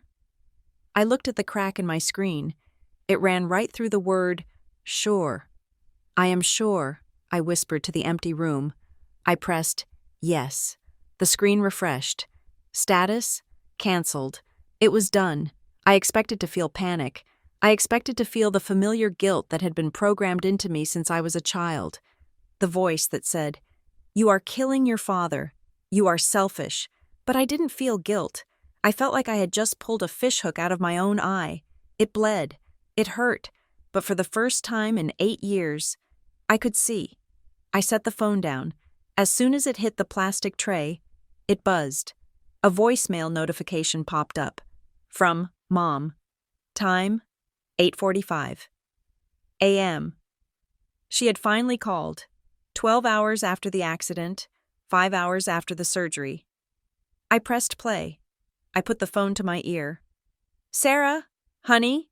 My mother's voice chirped through the speaker. It was bright, airy, and completely fake. It was her public voice, the one she used when neighbors were listening. "I just saw the news. Well, Grant called last night, but it was so chaotic. I couldn't understand him. He was hysterical. You know how he gets. Anyway, we were just so worried. I hope you're okay. I'm sure it is just a few bumps and bruises. Call me when you wake up, okay? We need to talk about the transfer for tomorrow. The bank sent a notice about a delay and I don't want the late fee to hit. Love you." The message ended. She didn't ask about the baby. She didn't ask if I was in pain. She didn't say she was coming. She asked about the transfer. She called to secure the bag. She called because she was afraid the ATM was broken. I let out a laugh. It was a dry, jagged sound that hurt my stitches. It wasn't a happy laugh. It was the laugh of someone who realizes the monster under the bed is real. But it is just a person in a cheap costume. "Love you," she had said. "No, you don't," I said to the phone. "You love the $3,850. I deleted the voicemail. Then, I heard footsteps outside the door. Slow, heavy, deliberate footsteps. The sound of a cane tapping against the linoleum.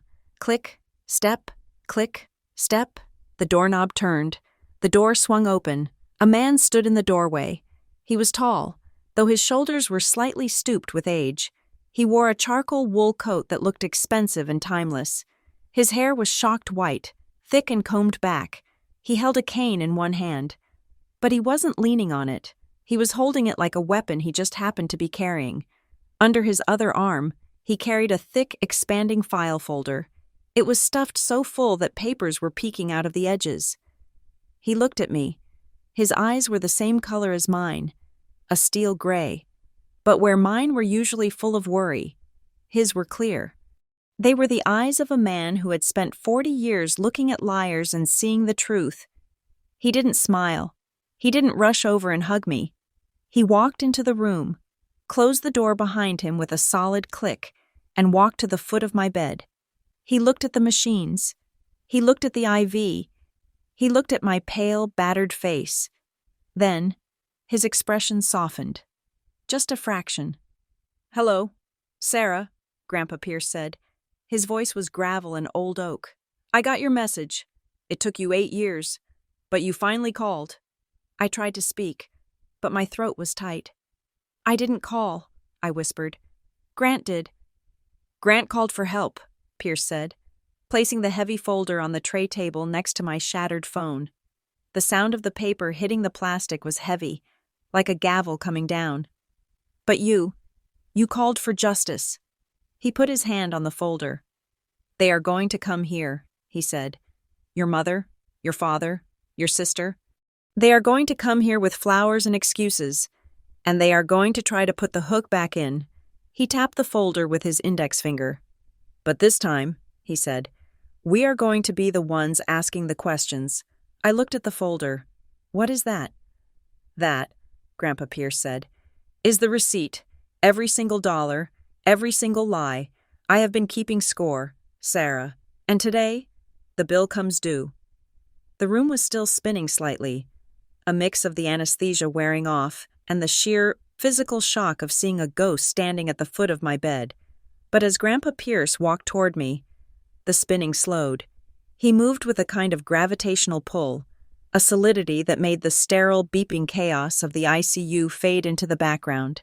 He pulled the vinyl hospital chair close to the bedside, the metal legs scraping against the floor with a harsh screech, and sat down. He leaned his cane against the nightstand. Then, he reached out and took my hand. His skin was dry and papery, like old parchment, but his grip was warm. It was the first time in 8 years I had felt the touch of a family member that didn't come with a price tag attached. "I am here, Sarah," he said, his voice low and rumbling. "And for the first time in a very long time, you are not fighting this war by yourself." I looked at him, trying to reconcile the face in front of me with the stories I had been fed. My mother had painted him as a tyrant, a man who hoarded his wealth and judged us from his ivory tower. She had told me he didn't care that Dad was sick. She had told me he laughed when we almost lost the house. "Why?" I choked out. The single word carried a decade of hurt. "Why didn't you come sooner?" Mom said. "She said you didn't want to see us. She said you thought we were failures." Grandpa Pierce's eyes, steel gray and sharp, softened with a profound sadness. He sighed, a sound that seemed to rattle in his chest. "That is the oldest trick in the book, Sarah," he said. "It is called triangulation. It is how you control a board. You remove the other pieces so the king is isolated." He squeezed my hand. "She told you I didn't care," he continued, "and she told me that you were ashamed of us. She told me you were too busy with your big city job and your new husband to bother with an old man. She said you specifically asked her not to give me your number because you didn't want me asking for money." My jaw dropped. "Asking you for money? I was the one sending money." "Exactly," he said. "She played both sides. She made sure I stayed away so I wouldn't see what she was doing to you, and she made sure you stayed away so you wouldn't ask me for the truth. Isolation is the predator's best friend." He let go of my hand and reached for the thick folder on the tray table. He opened it. The sound of the heavy paper turning was loud in the quiet room. "I am a judge, Sarah," he said, his tone shifting from grandfatherly to professional. "Or I was, and in my court, feelings didn't matter. Tears didn't matter. Only evidence mattered." He pulled out a stack of papers and laid them on the blanket covering my legs. "I hired a forensic accountant 3 years ago," he said. "It wasn't hard. Your mother is not a criminal mastermind. She is just greedy and sloppy." I looked down at the papers. It was a spreadsheet, color-coded and detailed. "This," he pointed a trembling finger at a column, "is a record of every transfer you made to the joint account held by Janet and Gordon Mason. Start date, 8 years ago. Total amount, $412,650. He flipped the page. "And this," he said, his voice hardening, "is where the money went." I leaned forward, ignoring the sharp pull of my stitches. I saw a date I recognized. It was from 2 years ago. The month I had sent an extra $3,000 for emergency dental surgery for my dad. The spreadsheet showed the deposit. 2 days later, there was no payment to a dentist. There was a withdrawal of $2,500 at the Lucky Star Casino Resort. "Casino?" I whispered. "Your father likes the slots," Grandpa said bluntly, "and your mother likes the buffet and the spa attached to it. They go twice a month. They stay in the suite." I felt bile rise in my throat. I had eaten instant noodles for weeks to pay for that surgery. I had cried thinking about my dad being in pain. "What about the mortgage?" I asked. "The foreclosure notices? The roof?" Grandpa flipped to another section. He pulled out a document with a bank seal on it. "This is the deed to the house on Elm Street," he said. "I paid off that mortgage 15 years ago. Sarah, I wrote the check myself when your father lost his job at the plant. The house has been free and clear for over a decade." The room seemed to tilt. "But," she showed me the letters from the bank. "Forgery," Grandpa said. "Or, more likely, notices for a home equity line of credit. They didn't have a mortgage. Sarah, they were taking out loans against the equity of the house to fund their lifestyle, and then using your panic to get you to pay off the interest. They were churning debt. They were refinancing their fund and sending you the bill." I stared at the papers. The numbers blurred. The roof repair coincided with a charge for a luxury cruise line. The specialist copay matched a purchase at a high-end jewelry store. It wasn't just mismanagement, it was theft. Systematic, emotional, calculated theft. Why? I whispered, tears streaming down my face. Why would they do this to me? I am their daughter. Grandpa Pierce looked away, his jaw tightening. He looked like he was about to pass a death sentence. Because you let them, he said softly. And because to Janet, people are not people. They are assets, and you, my dear, were a very performing asset. He reached into the back of the folder and pulled out a single, thin sheet of paper. But this, he said, his voice dropping to a dangerous growl, this is what made me decide to intervene. This is why I am sitting in this chair. He handed it to me. It was a copy of a draft will. 2 years ago, your mother came to my house, he said. She was sweet as pie. She brought me a casserole. She sat in my living room and told me how worried she was about Blair. I looked at the document. It was a request to modify his estate plan. She told me that you were doing so well, Grandpa said. She said you had a rich husband. She said you didn't need anything from me. She asked me, no, she pressured me, to rewrite my will. She wanted me to leave my entire estate, the house, the investments, everything, to Blair. I read the clause. I, Pierce Davison, hereby leave 100% of my residual estate to my granddaughter, Blair Mason, to be administered by her mother, Janet Mason. She tried to disinherit me, I said. The realization was cold and sharp. She said you had married up, Grandpa scoffed. She said, Sarah is set for life. Why give her more? Blair needs a safety net. She wanted to strip you of your birthright because you had already given her everything you had. I dropped the paper. It fluttered to the bed like a dead leaf. I threw her out, Grandpa said. I told her to take her casserole and get off my porch, but I didn't call you, and that is my sin. Sarah, that is the burden I carry. He leaned forward, looking me dead in the eye. I saw the pattern. I saw her doing to you what she tried to do to your father years ago. She drains people. She finds the one who cares the most, and she bleeds them dry. I stayed silent because I didn't want to cause a war. I thought you would see it eventually. I thought you would stop. I tried, I whispered. I tried to stop. I know, he said. Marisol told me about the auto transfer. You cut the cord today. I am proud of you. He took a deep breath, and his face hardened again. But we are not done, he said, because there is one more thing you need to know about last night. I didn't think I could take any more. I felt raw, flayed open. What? When Grant called me, Grandpa said. I called your mother. I called her directly on her cell phone. She told me she didn't pick up, I said, remembering the voicemail. She said it was chaotic. She picked up, Grandpa said. I asked her why she wasn't at the hospital. I asked her why her daughter was fighting for her life alone. What did she say? She lied, he said. She told me it was a fender bender. She told me you were being dramatic and that you were probably already discharged. She said she wasn't going to ruin her evening for a cry for attention. I closed my eyes. A cry for attention. I had been cut out of a crushed car. My baby was on a ventilator. But that is not the worst part, Grandpa said. He leaned in closer, his voice dropping to a whisper that was more terrifying than a scream. After I hung up on her, I called the hospital administration. I have friends on the board here. I wanted to check your status.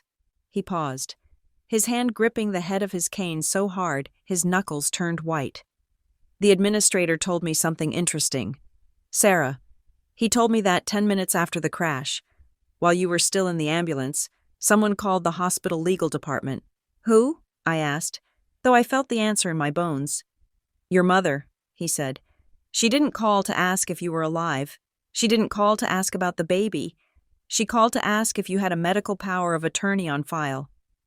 The room went completely silent. The only sound was the monitor beeping. Beep, beep, beep. Why? I breathed. She wanted to know who had the authority to make decisions, Grandpa said. She wanted to know if she could control your medical care, and more importantly, she asked if she could access your personal effects, specifically your phone and your wallet. The horror washed over me. She wasn't worried about me dying.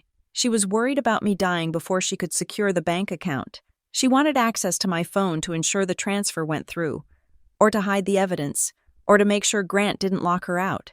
While I was bleeding on the operating table, my mother was trying to hack into my life. She wanted control, Grandpa said. She knew that if you were incapacitated, and Grant wasn't here, she could step in. She could have signed papers. She could have made decisions that favored her, not you. I felt sick, physically sick. I grabbed the plastic basin from the side table and dry heaved. There was nothing in my stomach but bile and betrayal. Grandpa waited. He didn't look away. He handed me a tissue. "She is not a mother. Sarah," he said, his voice flat. "She is a parasite, and parasites do not let go until you burn them off." I wiped my mouth. I felt weak. But under the weakness, there was something else, a fire, a small, white-hot flame of rage. "She left me to die," I said. "She left my daughter alone, and she tried to rob me while I was in a coma." "Yes," Grandpa said. He checked his watch. It was a heavy gold timepiece that looked like it belonged in a different century. "It is 10 o'clock, he said. "The hangover should be wearing off. The transfer has been canceled. She will have seen the notification by now. She will have realized that the golden goose has stopped laying eggs." He stood up. He smoothed his coat. He looked like a general preparing for battle.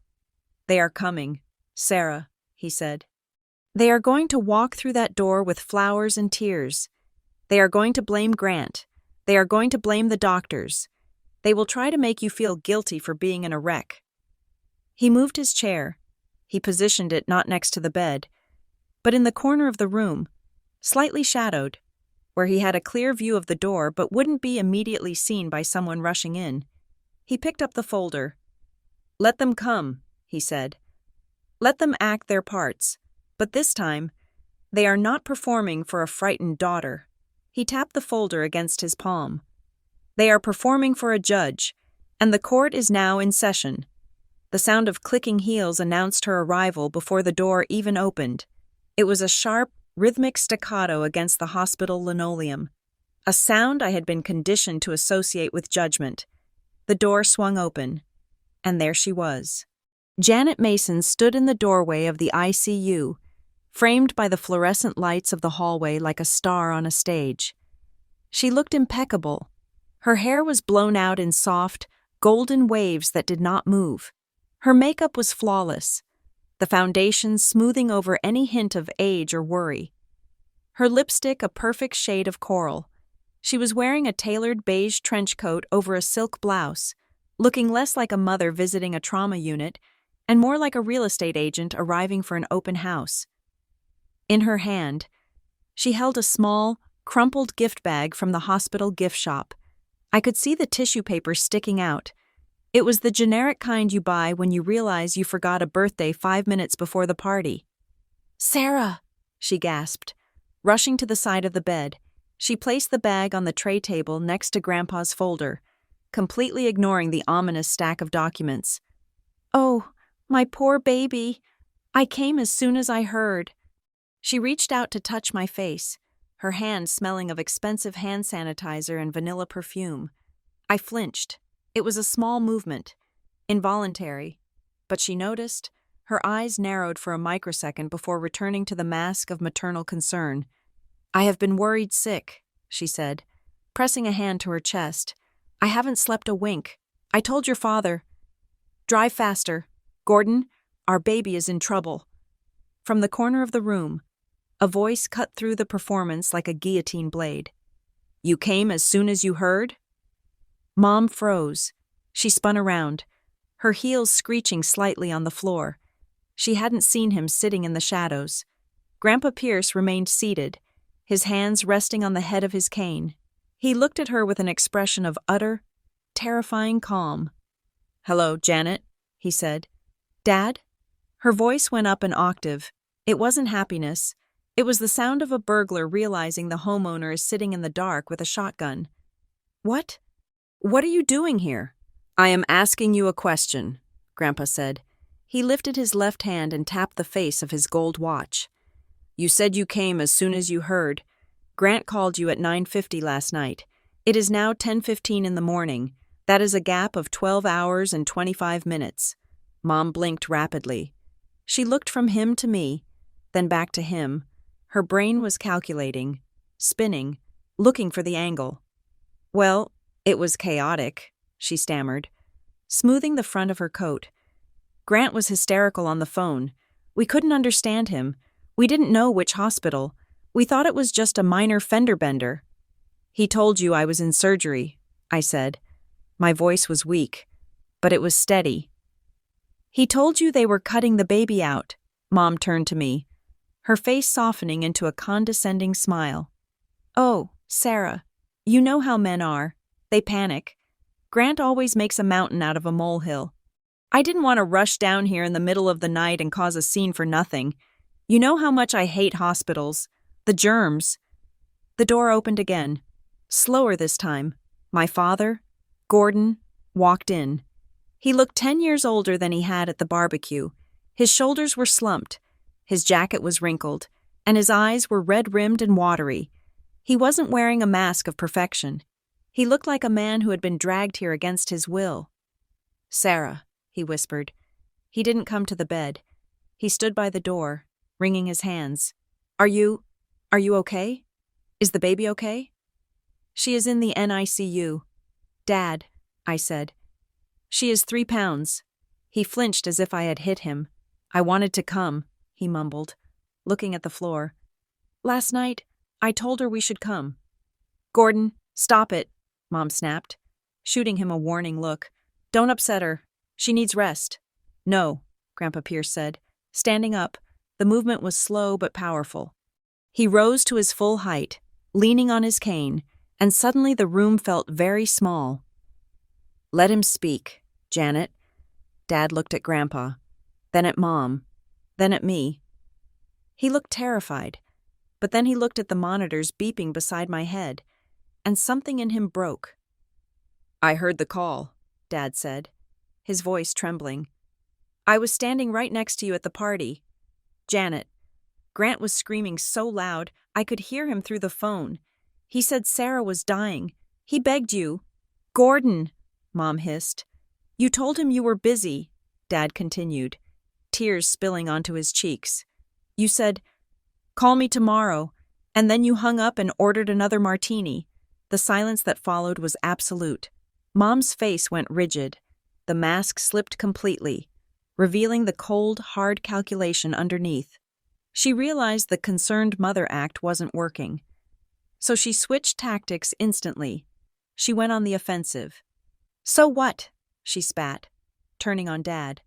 So I finished my drink? I was in shock. People react differently to trauma. Gordon, I was trying to keep it together for the family. And look at her. She gestured wildly at me. She is fine. She is awake. She is talking. So I was right, wasn't I? It wasn't life or death. It was just Sarah being dramatic, as usual. She turned her gaze on me, her eyes hard as flint. You have always been this way, Sarah. So sensitive, always needing to be the center of attention. Oh, look at me. I was in a crash. Oh, look at me. I have a preemie. You thrive on the pity, don't you? Just like your husband. I felt the rage ignite in my chest. It wasn't the hot, flashy anger of a temper tantrum. It was the cold, nuclear burn of a reactor melting down. I pushed myself up on my elbows. The pain in my abdomen screamed, but I ignored it. I have a tube in my chest, I said. My voice was low, devoid of the trembling that usually accompanied my confrontations with her. I have 20 staples in my stomach holding my uterus together. My daughter is inside a plastic box breathing through a machine because a drunk driver crushed my car. And you are standing there, 12 hours late, calling me sensitive? Mom rolled her eyes. Oh, stop it. You are alive. Stop acting like a martyr. It is unbecoming. You didn't come, I said. You left me alone. I am here now, she shouted, throwing her hands up. I brought you a gift. I am here to support you. Why do you always focus on the negative? This is why you are so unhappy. Sarah, you never appreciate what people do for you. What you do for me? I repeated. What exactly do you do for me, Mom? I gave you life, she screamed. I raised you. I sacrificed my career, my body, my youth for you. And this is the thanks I get? A tribunal in a hospital room? She turned to Grandpa Pierce, her lip curling. And you, she sneered, encouraging this disrespect. You have no right to be here. Dad, this is a private family matter. You forfeited your place in this family years ago when you turned your back on us. I turned my back on your greed. Janet, Grandpa said calmly, not on my family. My greed? She laughed, a shrill, hysterical sound. We were drowning. We were losing the house. We needed help. And you sat on your pile of money and watched us suffer. If Sarah hadn't stepped up, if she hadn't been a good daughter, we would be on the street. Is that so? Grandpa asked. He reached down and picked up the folder. He held it out like a weapon. Because according to the bank records, Grandpa said, opening the file, the mortgage on the Elm Street house was satisfied in full 15 years ago. I paid it off. Janet, you haven't had a mortgage payment since Sarah was in high school. Mom's face went white. It wasn't a pale white. It was a gray, ashy color, like wet cement. Her mouth opened, but no sound came out. And the medical bills? Grandpa continued, pulling out a sheet of paper. Here is a transfer from Sarah for $1,200 for Gordon's heart medication. And here is a credit card statement from the same week showing a $1,200 charge at the Sapphire Springs Spa. He dropped the paper on the bed. He picked up another one. Here is the $5,000 for Blair's tuition, and here is the withdrawal record showing it was taken out in cash at a casino in Atlantic City. That is a lie, Mom whispered. But she was backing away. She bumped into the tray table.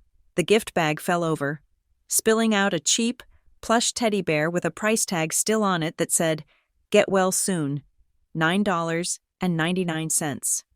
It is not a lie, Grandpa said, his voice rising, filling the room with the authority of the bench he had sat on for 30 years. It is a paper trail. I have 8 years of bank statements. Janet, I have the refinancing documents where you took loans against the house I paid for. I have the credit card receipts. You stole $400,000 from your own daughter. I didn't steal it, Mom shrieked. Cornered. She gave it to me. She offered. Families help each other. That is what families do. No, I said. That is what victims do. I looked at my father. He was staring at the papers on the bed, his hands shaking violently. You said, Dad stammered, looking at Mom. Janet, you said the insurance denied the claim. You said the money was gone. You said we were broke. We are broke, Mom yelled at him. Do you think living like this is cheap? Do you think maintaining appearances is free? I did it for us. Gordon, I did it so you wouldn't look like a loser. You did it for yourself, Grandpa said. You drained your daughter to feed your ego. Just then, the silence was shattered by a loud, electronic ringtone. It was the upbeat, annoying sound of a pop song. It was coming from Mom's purse. She ignored it, breathing heavily, her eyes darting around the room like a trapped animal. The phone kept ringing. Answer it, Grandpa said. Mom reached into her bag and pulled out her phone. She looked at the screen.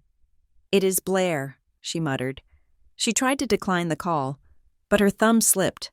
Or maybe she was just too flustered. She hit the green button, and because she was flustered, she hit the speakerphone icon. Blair's face didn't appear, but her voice filled the room, loud, tinny, and incredibly clear. Mom! Blair screamed. Where are you? I am at the dealership. My card got declined. You said the transfer would hit this morning. I have the guy standing right here with the keys to the Jeep. It is embarrassing. Fix it. The room went dead silent again. Mom stared at the phone in her hand as if it were a live grenade. Blair, I can't, Mom started to whisper. Don't tell me you can't. Blair interrupted, her voice shrill with entitlement. Call Sarah. Tell her to send it now. Tell her Dad is dying or something. I don't care. Just get the money. I am not leaving here without this car. Mom frantically stabbed at the screen, ending the call. The silence that followed was heavier than anything that had come before. Dad was looking at Mom with a look of pure horror. Grandpa looked disgusted. I looked at her, and I felt the last tether snap, the final thread of guilt, of obligation, of hope that maybe she loved me. It severed. Tell her Dad is dying or something, I repeated softly. That is the script, isn't it? That is the playbook. Mom straightened her coat. She tried to regain her composure, smoothing her hair, lifting her chin. She decided to brave it out, to deny reality until reality gave up. Blair is just upset, Mom said, her voice shaking but defiant. She is under a lot of pressure, and yes, we need the money. Is that a crime? I need you to make the transfer. Sarah, we can discuss all this misunderstanding later. But right now, I have bills to pay. I need you to log in and approve it. She actually held out her hand, expecting me to hand her my phone. I looked at her hand. It was manicured. It was steady. It was the hand of a woman who had never worked a day in her life but felt entitled to everything I had earned. I looked at Grandpa. He nodded. Just once. I took a deep breath. It hurt my ribs. But it felt like the first clean breath of air I had taken in 8 years. No, I said. Mom blinked. Excuse me? No, I said again, louder. There will be no transfer today, and there will be no transfer next month. You can't do that, she said, her voice dropping to a low threat. You have an obligation. You set it up. I canceled it, I said. The words hung there.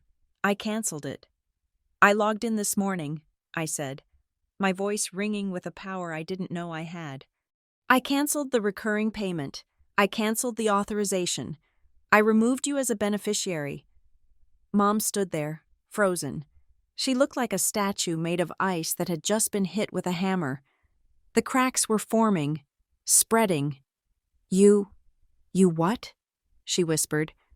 I cut you off, I said. The ATM is closed. Mom, permanently. You can't, she gasped. The house? The car? My credit cards? Not my problem, I said. Go get a job, or sell the designer bags. I don't care.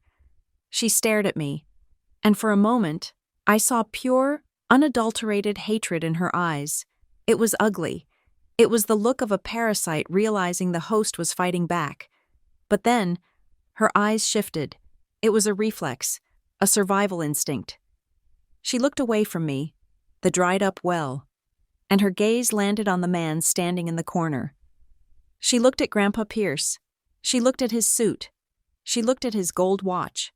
She looked at the expensive leather of his shoes, and I saw the gears turn in her head. I saw the calculation. If one source dries up, find another. She took a step toward him. Dad, she said, her voice trembling, forcing a tear to spill out of her eye.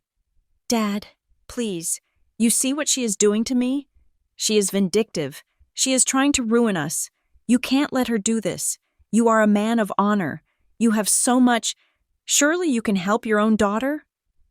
Grandpa looked at her. He didn't blink. He gripped his cane, and his expression was one of profound, final judgment. You are right, Janet, he said. I have so much. He picked up the folder again. But unfortunately for you, he said, I also have the evidence, and unlike Sarah, I don't give second chances. He stepped between her and the door, blocking her exit. They are not going to leave, he said to me. But his eyes were locked on her. Not until they signed something. 30 days. That was how long it had been since the confrontation in the hospital room. 30 days of silence from my mother, broken only by the occasional passive-aggressive Facebook post about ungrateful children and the pain of being misunderstood. I should have left it there. I should have let the silence harden into a permanent wall, but guilt is a muscle that has been exercised daily for 33 years, and it does not atrophy overnight. I needed to know, for my own sanity, that I had offered an olive branch. I needed to be able to look at myself in the mirror 10 years from now and say, I gave her one last chance to be a mother, and she chose to be a monster. So, against Grant's better judgment, and frankly against my own, I invited her to the sip and see. It was supposed to be a low-key afternoon, just a few close friends, my cousin Emily, and Grandpa Pierce gathering at our house in Cedar Hollow to meet Lila. Lila had finally been discharged from the NICU 3 days ago, weighing 4 pounds and 6 ounces, a tiny bundle of fierce determination wrapped in a pink knitted blanket. You are setting yourself up, Grant had said that morning as he arranged the cheese platter. He looked tired. The newborn nights were brutal, but he never complained about the baby, only about the looming shadow of my family. She is not going to change, Sarah. People like her don't change. They just reload. I know, I said, adjusting the flowers on the mantelpiece. I don't expect her to change. I expect her to be exactly who she is. But I need everyone else to see it too. I need the witnesses. If I cut her off completely today, I am the villain. If she destroys this day, she is the villain, and I need to stop being the villain in my own story. The guests started arriving at 2 o'clock. Grandpa Pierce was the first to arrive. He drove his vintage sedan, parking it carefully in the driveway so he wouldn't block anyone in. He walked up the path with his cane, carrying a small, understated gift bag. When he saw Lila sleeping in the bassinet in the living room, this man, this judge who had stared down hardened criminals for decades, melted. He wept. He didn't try to hide it. He just touched her tiny hand with his weathered finger and let the tears track through the deep lines of his face. She is perfect, he whispered. She is a new start. Thank you for coming, Grandpa, I said, kissing his cheek. I wouldn't miss it, he said, drying his eyes. And I brought the folder. It is in the car, just in case. Let's hope we don't need it, I said, though my stomach was already tying itself into knots. My father, Gordon, arrived 20 minutes later. He came alone. He looked thinner, his suit jacket hanging loosely on his frame. He held a store-bought casserole dish like a shield. Janet is coming separately, he mumbled, refusing to make eye contact with me. She had to pick up Blair, I stiffened. I didn't invite Blair, Dad. I explicitly told Mom it was just immediate family and close friends. Blair makes everything about herself. Dad flinched. I know, I told her. But you know your mother. She said it would look bad if the aunt wasn't there. She said, family is family. I sighed. Put the casserole in the kitchen. Dad, go say hi to your granddaughter. He walked over to the bassinet, and for a moment, the fear left his eyes. He looked at Lila with a mixture of wonder and profound regret. I wondered if he was seeing me in her. I wondered if he was remembering a time before the debt, before the lies, before he became a ghost in his own life. By 3 o'clock, the living room was full.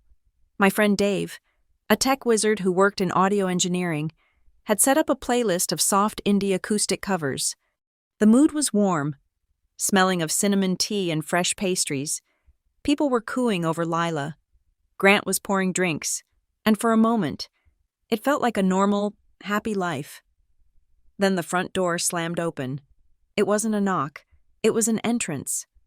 "We are here," a voice trilled. Janet Mason swept into the hallway, bringing a gust of cold air and aggressive perfume with her. She was wearing a white cashmere coat, white, for a baby party, and holding a stack of gifts so high it obscured her face. Behind her trailed Blair. My sister looked like she was dressed for a nightclub, not a Sunday afternoon tea. She wore leather pants and a sheer top, tapping furiously on her phone, looking bored before she had even stepped fully inside. "Sorry we are late," Mom announced. dropping the gifts onto the entry table with a thud that made everyone jump. Traffic was a nightmare, and Blair simply had to stop for a latte. You know how she gets without her caffeine? She didn't wait for a greeting. She marched into the living room, her eyes scanning the crowd. She wasn't looking for me. She wasn't looking for the baby. She was scanning the room to see who was watching. She spotted my neighbor, Mrs. Higgins, and instantly turned on the charm. "Oh, look at this spread," Mom gushed, clasping her hands together. "Sarah, you really outdid yourself. Though I see you didn't use the tablecloth I sent you. That is okay. This rustic look is very trendy right now." She breezed past me and went straight to the bassinet. "Where is my grandbaby?" she cooed, loud enough for the people in the back of the room to hear. "Come to Grandma." Grant stepped in front of the bassinet. He didn't cross his arms, but his posture was a barricade. "She is sleeping. Janet," Grant said coolly, "we are trying to keep her on a schedule. Please keep your voice down." Mom blinked, feigning hurt. "Oh, Grant, always the protector. I just want to see her. I have been dreaming about this moment." She leaned over Grant's shoulder, looked at Lila for exactly 3 seconds, and then turned around to face the room. "She looks just like me, doesn't she?" she declared to the room at large. "Everyone says Sarah looks like Gordon, but that baby has the Mason nose, definitely my side of the family." I stood by the kitchen island, gripping my tea mug. "She looks just like me." It was always about ownership. Even my daughter's face was something she needed to claim credit for. "She has Grant's chin," I said, my voice tight. Mom waved a hand dismissively. "Oh, hush, let a grandmother have her moment." She spent the next hour working the room like a politician. She told stories about my childhood that were exaggerated to make her look like a saint. She told Mrs. Higgins about how she had stayed up all night praying when I was in the accident, conveniently leaving out the part where she was at a party. She laughed too loud. She drank 3 glasses of champagne. Blair, meanwhile, had found the food table. She was picking the prosciutto off the crostini and leaving the bread. She hadn't said a word to me. She hadn't looked at the baby, but I was watching them. I was watching them closely. I noticed that Mom's eyes kept darting to the corner of the room where Grandpa Pierce was sitting in an armchair, talking quietly with Dave. Every time Grandpa laughed or nodded, Mom's jaw tightened. She was circling him. She was waiting for an opening. And I noticed Blair. She wasn't just eating, she was watching Grandpa too. Specifically, she was watching the leather satchel he had placed by his feet. The folder wasn't in it. He had left the main evidence in the car. But she didn't know that. She looked at that bag like a starving dog looks at a butcher shop window. "She is going to make a move," Grant whispered, coming up beside me. "Your mother. She is waiting for you to leave the room." "I know," I said. "Let her. I want to see what she does." At 4:30, the opportunity arose. Dave, my tech friend, stood up to go get a refill on his punch. Grandpa was alone in the corner. The music was playing softly, a lullaby version of Sweet Child O' Mine. I saw Mom straighten her back. She smoothed her white coat. She checked her reflection in the hallway mirror, adjusted her smile, and walked over to Grandpa. She pulled up a chair close to him. Too close. She leaned in, placing a hand on his knee. It was a gesture of intimacy that looked grotesque given the history. I was across the room. Near the television, Dave had set up a baby monitor camera in the living room, pointing at the bassinet, and linked it to the big screen TV so that if we moved to the kitchen or the patio, we could still see Lila, but Dave, being Dave, had over-engineered it. He had connected the audio feed from the camera into the house's Bluetooth sound system. He had muted it so the music could play, but the connection was live. I saw Dave fumbling with his phone near the stereo system. He was trying to skip a track that was glitching. Suddenly, the music cut out. The room didn't go silent, though. The ambient noise of the party, the clinking of glasses, the low murmur of conversation, was amplified through the speakers. The camera's microphone was high quality, It picked up everything, and right then, Mom leaned into Grandpa's ear. She thought she was whispering. She thought the noise of the party would cover her, but the microphone was 2 feet away, clipped to the side of the bassinet where she was sitting. Her voice boomed out of the surround sound speakers, crisp, clear, and distorted by zero background noise because the music had stopped. "Dad, listen to me." Her voice echoed through the living room. Every head turned. Conversation stopped mid-sentence. Mom didn't notice. She was too focused on her prey. She was looking intently at Grandpa. Her face twisted into a mask of desperate greed. "You need to fix the will," her amplified voice said. "I am serious. Sarah doesn't need it. She has a rich husband. She has this house. She is fine." I saw Grandpa's eyes flick to the speaker, then back to her. He didn't stop her. He let her dig. "Blair is the one who needs help," Mom continued, her voice gaining a whine that grated against the high-definition audio. "She is fragile, Dad. She doesn't have anyone. Sarah is selfish. She cut us off. She is trying to starve us out. You can't let her win. You have to sign the estate over to Blair. Just a small amendment. I have the papers in my car. We can go out and sign them now, while everyone is distracted by the brat." The brat. She called my daughter. The baby she had just claimed looked like her. The brat. The room was frozen. It was as if someone had sucked all the oxygen out of the space. My cousin Emily had her hand over her mouth. Mrs. Higgins looked like she was about to faint. Grant was staring at the speakers, his fists clenched at his sides. Grandpa Pierce sat there, stone-faced. He looked at his daughter with an expression that wasn't anger. It was pity. "Janet," he said. His voice was not amplified, but in the dead silence of the room, we heard him perfectly. "You are speaking very loudly." Mom frowned, confused. "What?" "I am whispering. Look, just promise me you will sign it. Blair needs the bigger share. She deserves it." Then, from the snack table, Blair chimed in. She hadn't realized the room had gone silent. She had only heard her name. "Yes!" Blair yelled across the room, her mouth full of prosciutto. "Tell him, Mom, I deserve it. I am the one who actually visits him. Sarah never visits." That was the nail in the coffin. Mom froze. She saw Grandpa looking past her. She saw his eyes fixed on something behind her head. Slowly, terrifyingly slowly. She turned around. She saw 20 people staring at her. She saw the speakers. She saw the baby monitor camera with its little red light blinking steadily, pointed right at her face. The color drained from her face so fast, it looked like a physical effect. The perfect makeup stood out in stark relief against her pale, gray skin. She stammered. Her voice cracked over the speakers. That wasn't. She looked at Mrs. Higgins. Mrs. Higgins turned her back on her. She looked at my cousin Emily. Emily shook her head, disgusted. She looked at Dad. Dad was standing by the window. He wasn't looking at her. He was looking at his hands. He looked like a man who had finally woken up from a 30-year coma to find out he was married to a stranger. "You called my daughter a brat," I said. I walked into the center of the room. I didn't yell. I didn't scream. I felt a strange, cold calm. "You came into my house," I said, my voice steady. "You drank my wine. You ate my food.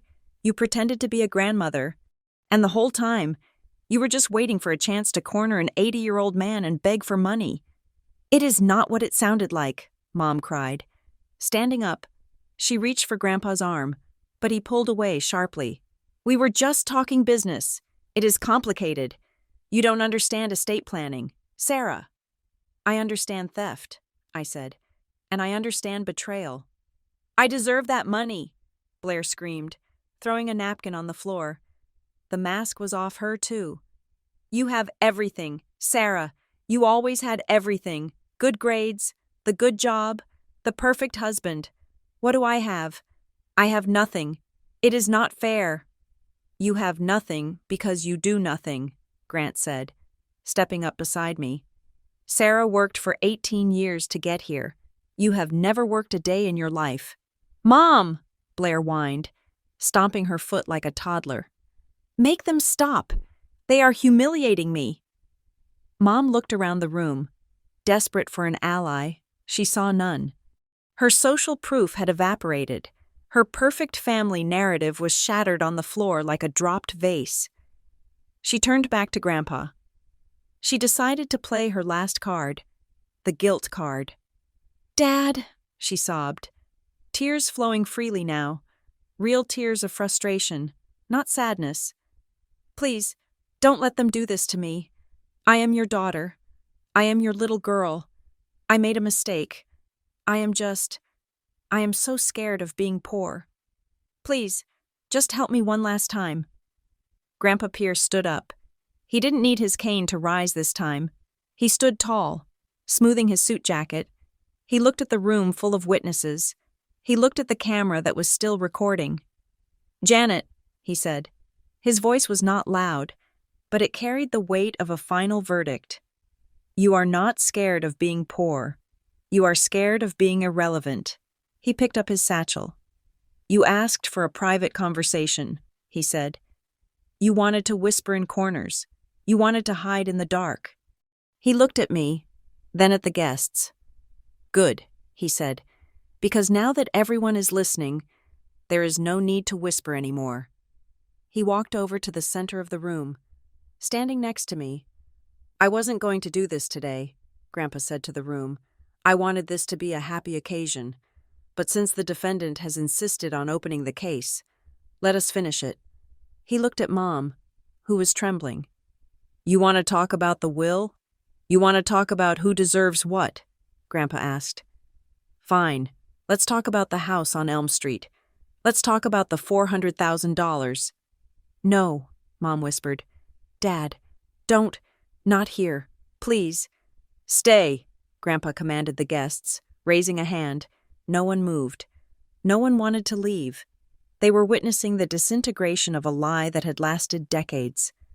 Gordon, Grandpa said, looking at my father, you should sit down for this, because you are the only one in this room who doesn't know the whole truth. Mom lunged forward. Stop it, I will leave. I will leave right now. Come on, Blair. She grabbed Blair's arm and tried to drag her toward the door. If you walk out that door, Grandpa said, his voice cracking like a whip, I will file the police report for fraud by 5 o'clock today. Mom froze. Her hand hovered over the doorknob. Fraud? She whispered. Sit down, Grandpa said, slowly, defeated. Janet Mason turned around and sat on the edge of the sofa. She looked small. She looked old. Grandpa turned to me. Sarah, he said, get the folder. Grandpa Pierce stood in the center of the living room, a space that had transformed from a cozy suburban gathering into a courtroom. The silence was absolute. Even the baby, Lila, seemed to sense the gravity of the moment and remained fast asleep in her bassinet. He didn't shout. He didn't wave his arms. He spoke with the quiet, terrifying authority of a man who had spent 30 years deciding the fate of others from a wooden bench. Sarah has not just been betrayed by a lack of love, Grandpa said, looking at the guests, then at my parents. She has been bled dry by a lie, a specific, calculated, operational lie that has spanned nearly a decade. My mother, Janet, was trembling on the edge of the sofa. Her face was a ruin of smeared mascara and pale, patchy foundation, but the instinct to survive was strong in her. She tried to rally one last time. She tried to cling to the narrative that had fed her for so long. We needed the money, she cried out, her voice shrill and cracking. You don't understand the pressure. Dad, the economy, the bills, the house. We needed every penny just to keep a roof over Gordon's head. We did it to save the family home. She pointed a shaking finger at me. She helped us save the house. That is not a crime. Grandpa Pierce didn't argue. He didn't debate. He simply opened the leather folder he had been guarding. He pulled out a single document. It was old. The paper was slightly yellowed at the edges, but the blue ink of the stamp was still vivid. It had a gold seal embossed in the bottom corner. He held it up for the room to see. "This," Grandpa said, his voice ringing like a bell, "is a mortgage satisfaction document. It is a legal decree stating that a loan has been paid in full and the lien on a property has been released." He walked over to my father. "Gordon." He placed the paper gently in Dad's lap. "Look at the date. Gordon," Grandpa said softly. "Read it out loud." Dad looked down. His hands were shaking so hard the paper rattled. He squinted at the line Grandpa was pointing to. "August 14th, Dad whispered. 2010. 2010, Grandpa repeated. He turned to face me. "Sarah, when did you start sending money to save the house from foreclosure?" 8 years ago, I said. My voice was hollow. 2018. Exactly, Grandpa said. He turned back to Mom. The look on his face was one of utter devastation, not for himself, but for what she had become. "There was no mortgage," Grandpa said. "I paid off the house on Elm Street in full in 2010. I wrote the check myself when Gordon lost his job at the plant. I wanted to make sure my grandchildren always had a home." The room gasped. My cousin Emily covered her mouth with her hand. Mrs. Higgins looked like she was going to be sick. "No," Mom whispered. "No, that is technical. We took out loans against it. We had to." "You didn't have to," Grandpa cut her off. "You chose to. And from the day Sarah sent that first transfer, every single dollar she gave you was not used to keep a roof over your head. It was used to fund a lifestyle you could not afford and refused to give up." He pointed to the stack of papers in the folder. $400,000, he said. "That is not survival money. Janet, that is theft. You looked your daughter in the eye, told her your husband was going to be homeless, and then you took her money to the casino. You took it to the spa. You took it to buy luxury cars for a daughter who refuses to work." Blair, who had been sulking in the corner, suddenly looked terrified. She looked from Mom to Grandpa, realizing the gravity of the situation. The entitlement drained out of her face, replaced by the panic of a child who realizes the candy store is burning down. "I didn't know," Blair stammered. "Mom told me Sarah wanted to help. She said Sarah had plenty of money. I didn't know." "You didn't ask," Grandpa said coldly. "You just took—" Mom put her face in her hands and began to sob. It wasn't the pretty, delicate crying she used to manipulate my father. It was the ugly, heaving sobbing of a woman who has been stripped naked in front of a crowd. "It was a misunderstanding," she wailed, her voice muffled by her palms. "I just wanted us to be happy. I just wanted us to look good. Is that so wrong? I am a mother. I deserve to be happy." "Not at the expense of your child's life," Grant said. He was standing next to me, his arm wrapped around my waist, holding me up. "You almost killed her, and you didn't care." Grandpa Pierce closed the folder. The snap of the leather cover sounded like a judge's gavel hitting the block. "The time for excuses is over," he said. "Now, we are going to talk about consequences." He reached into his inside jacket pocket and pulled out a new set of documents. These were crisp, white, and freshly stapled. "I have drafted a new estate plan," Grandpa announced, "and I have drafted a civil settlement agreement." He looked at Dad. "Gordon," he said, "you have been a passenger in this car wreck for 30 years. You let her drive, even when you knew she was drunk on greed. But I believe you are also a victim, a weak one, but a victim." Dad looked up, tears streaming down his face. "I am sorry, Dad. I am so sorry." "Sorry doesn't fix the bank account," Grandpa said. "Here is the deal. You will receive a small stipend from my estate, enough to live simply, but it is conditional. You must attend therapy twice a week, and you must grant full transparency of your finances to an independent auditor. If you take out one loan, if you visit one casino, the money stops forever." Dad nodded vigorously. Yes, I will do it. Anything." Grandpa turned to Mom and Blair. His eyes hardened. "As for you two," he said, "you wanted a piece of my estate? You wanted Sarah's share?" He held up a single, thin envelope.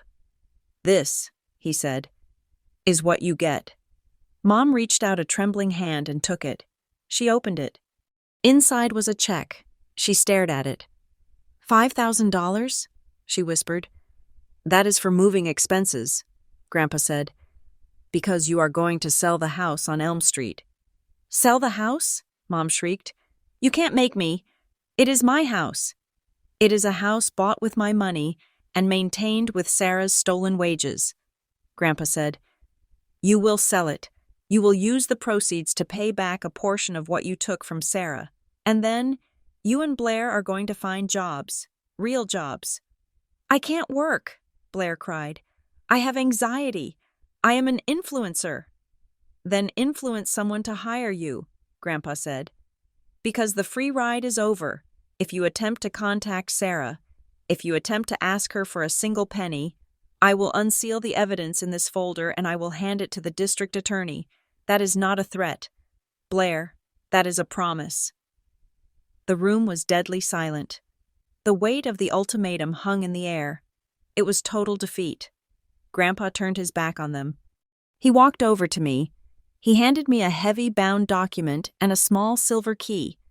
"What is this?" I asked, my voice trembling. "This is the deed to a trust," Grandpa said. "I established it this morning, the bulk of my estate, the investments, the property, everything I worked for, is now in an irrevocable trust for Lila." He looked at the sleeping baby.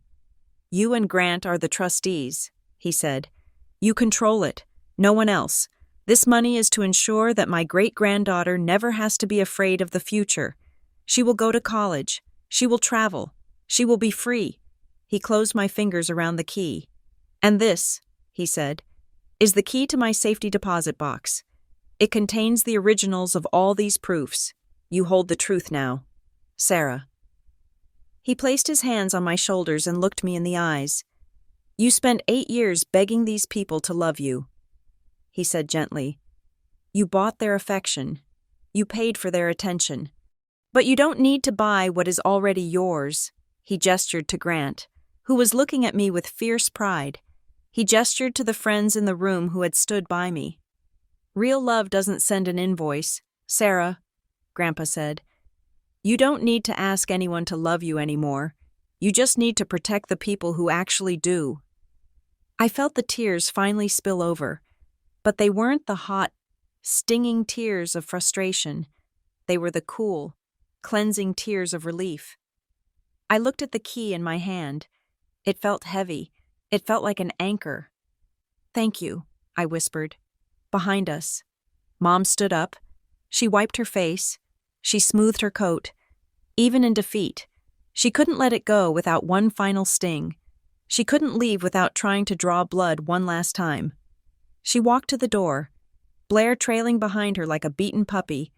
Mom stopped at the threshold and looked back at me. Her eyes were dry now, and cold as ice. "I hope you are happy, Sarah," she spat. "You have humiliated your own mother. You have destroyed your family over money. You are just like your grandfather, cold, heartless. You think you won? You lost the only mother you will ever have. One day, Lila will see you for what you are, a selfish, vindictive little girl." The room held its breath. They waited for me to crumble. They waited for me to apologize, to run after her, to beg for forgiveness. That was the old Sarah. That was the Sarah who wrote checks to buy peace. But that Sarah had died on the bridge that night. I stepped forward. I held my head high. I looked at the woman who had given birth to me, and I saw her for exactly what she was, a small, sad stranger. "I didn't take anything from you, Mom," I said. My voice was calm, steady, and strong. "I didn't take your house. I didn't take your dignity. You did that all by yourself." I looked at the bassinet where my daughter was sleeping. "I am not taking anything from you," I repeated. "I am just finally, permanently stopping you from taking from me." Mom opened her mouth to retort, but she found no words.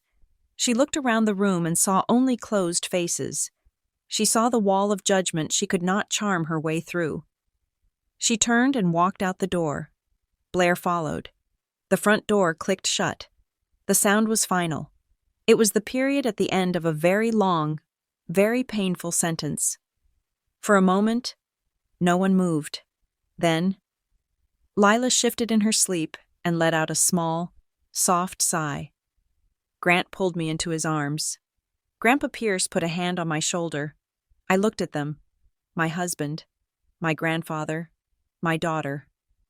I took a deep breath. The air in the room felt lighter. It felt clean. I was safe. The war was over. I hadn't won it with shouting or violence. I hadn't won it with revenge in the way movies show it. I had won it with a folder of bank statements and the courage to say no. I looked at the closed door one last time, and then I turned my back on it. I walked over to the bassinet and picked up my daughter. She opened her eyes that were gray and clear, just like mine, just like Grandpa's. "Hi," I whispered to her. "Welcome home." Thank you so much for listening to this story on Nina Revenge Stories. I would love to know where you are tuning in from today. Are you listening from your car, your kitchen, or maybe getting ready for bed? Let me know in the comments below so we can connect. If you enjoyed seeing justice served, please hit that like button, subscribe to the channel, and smash the hype button to help this story reach more people who might need to hear it.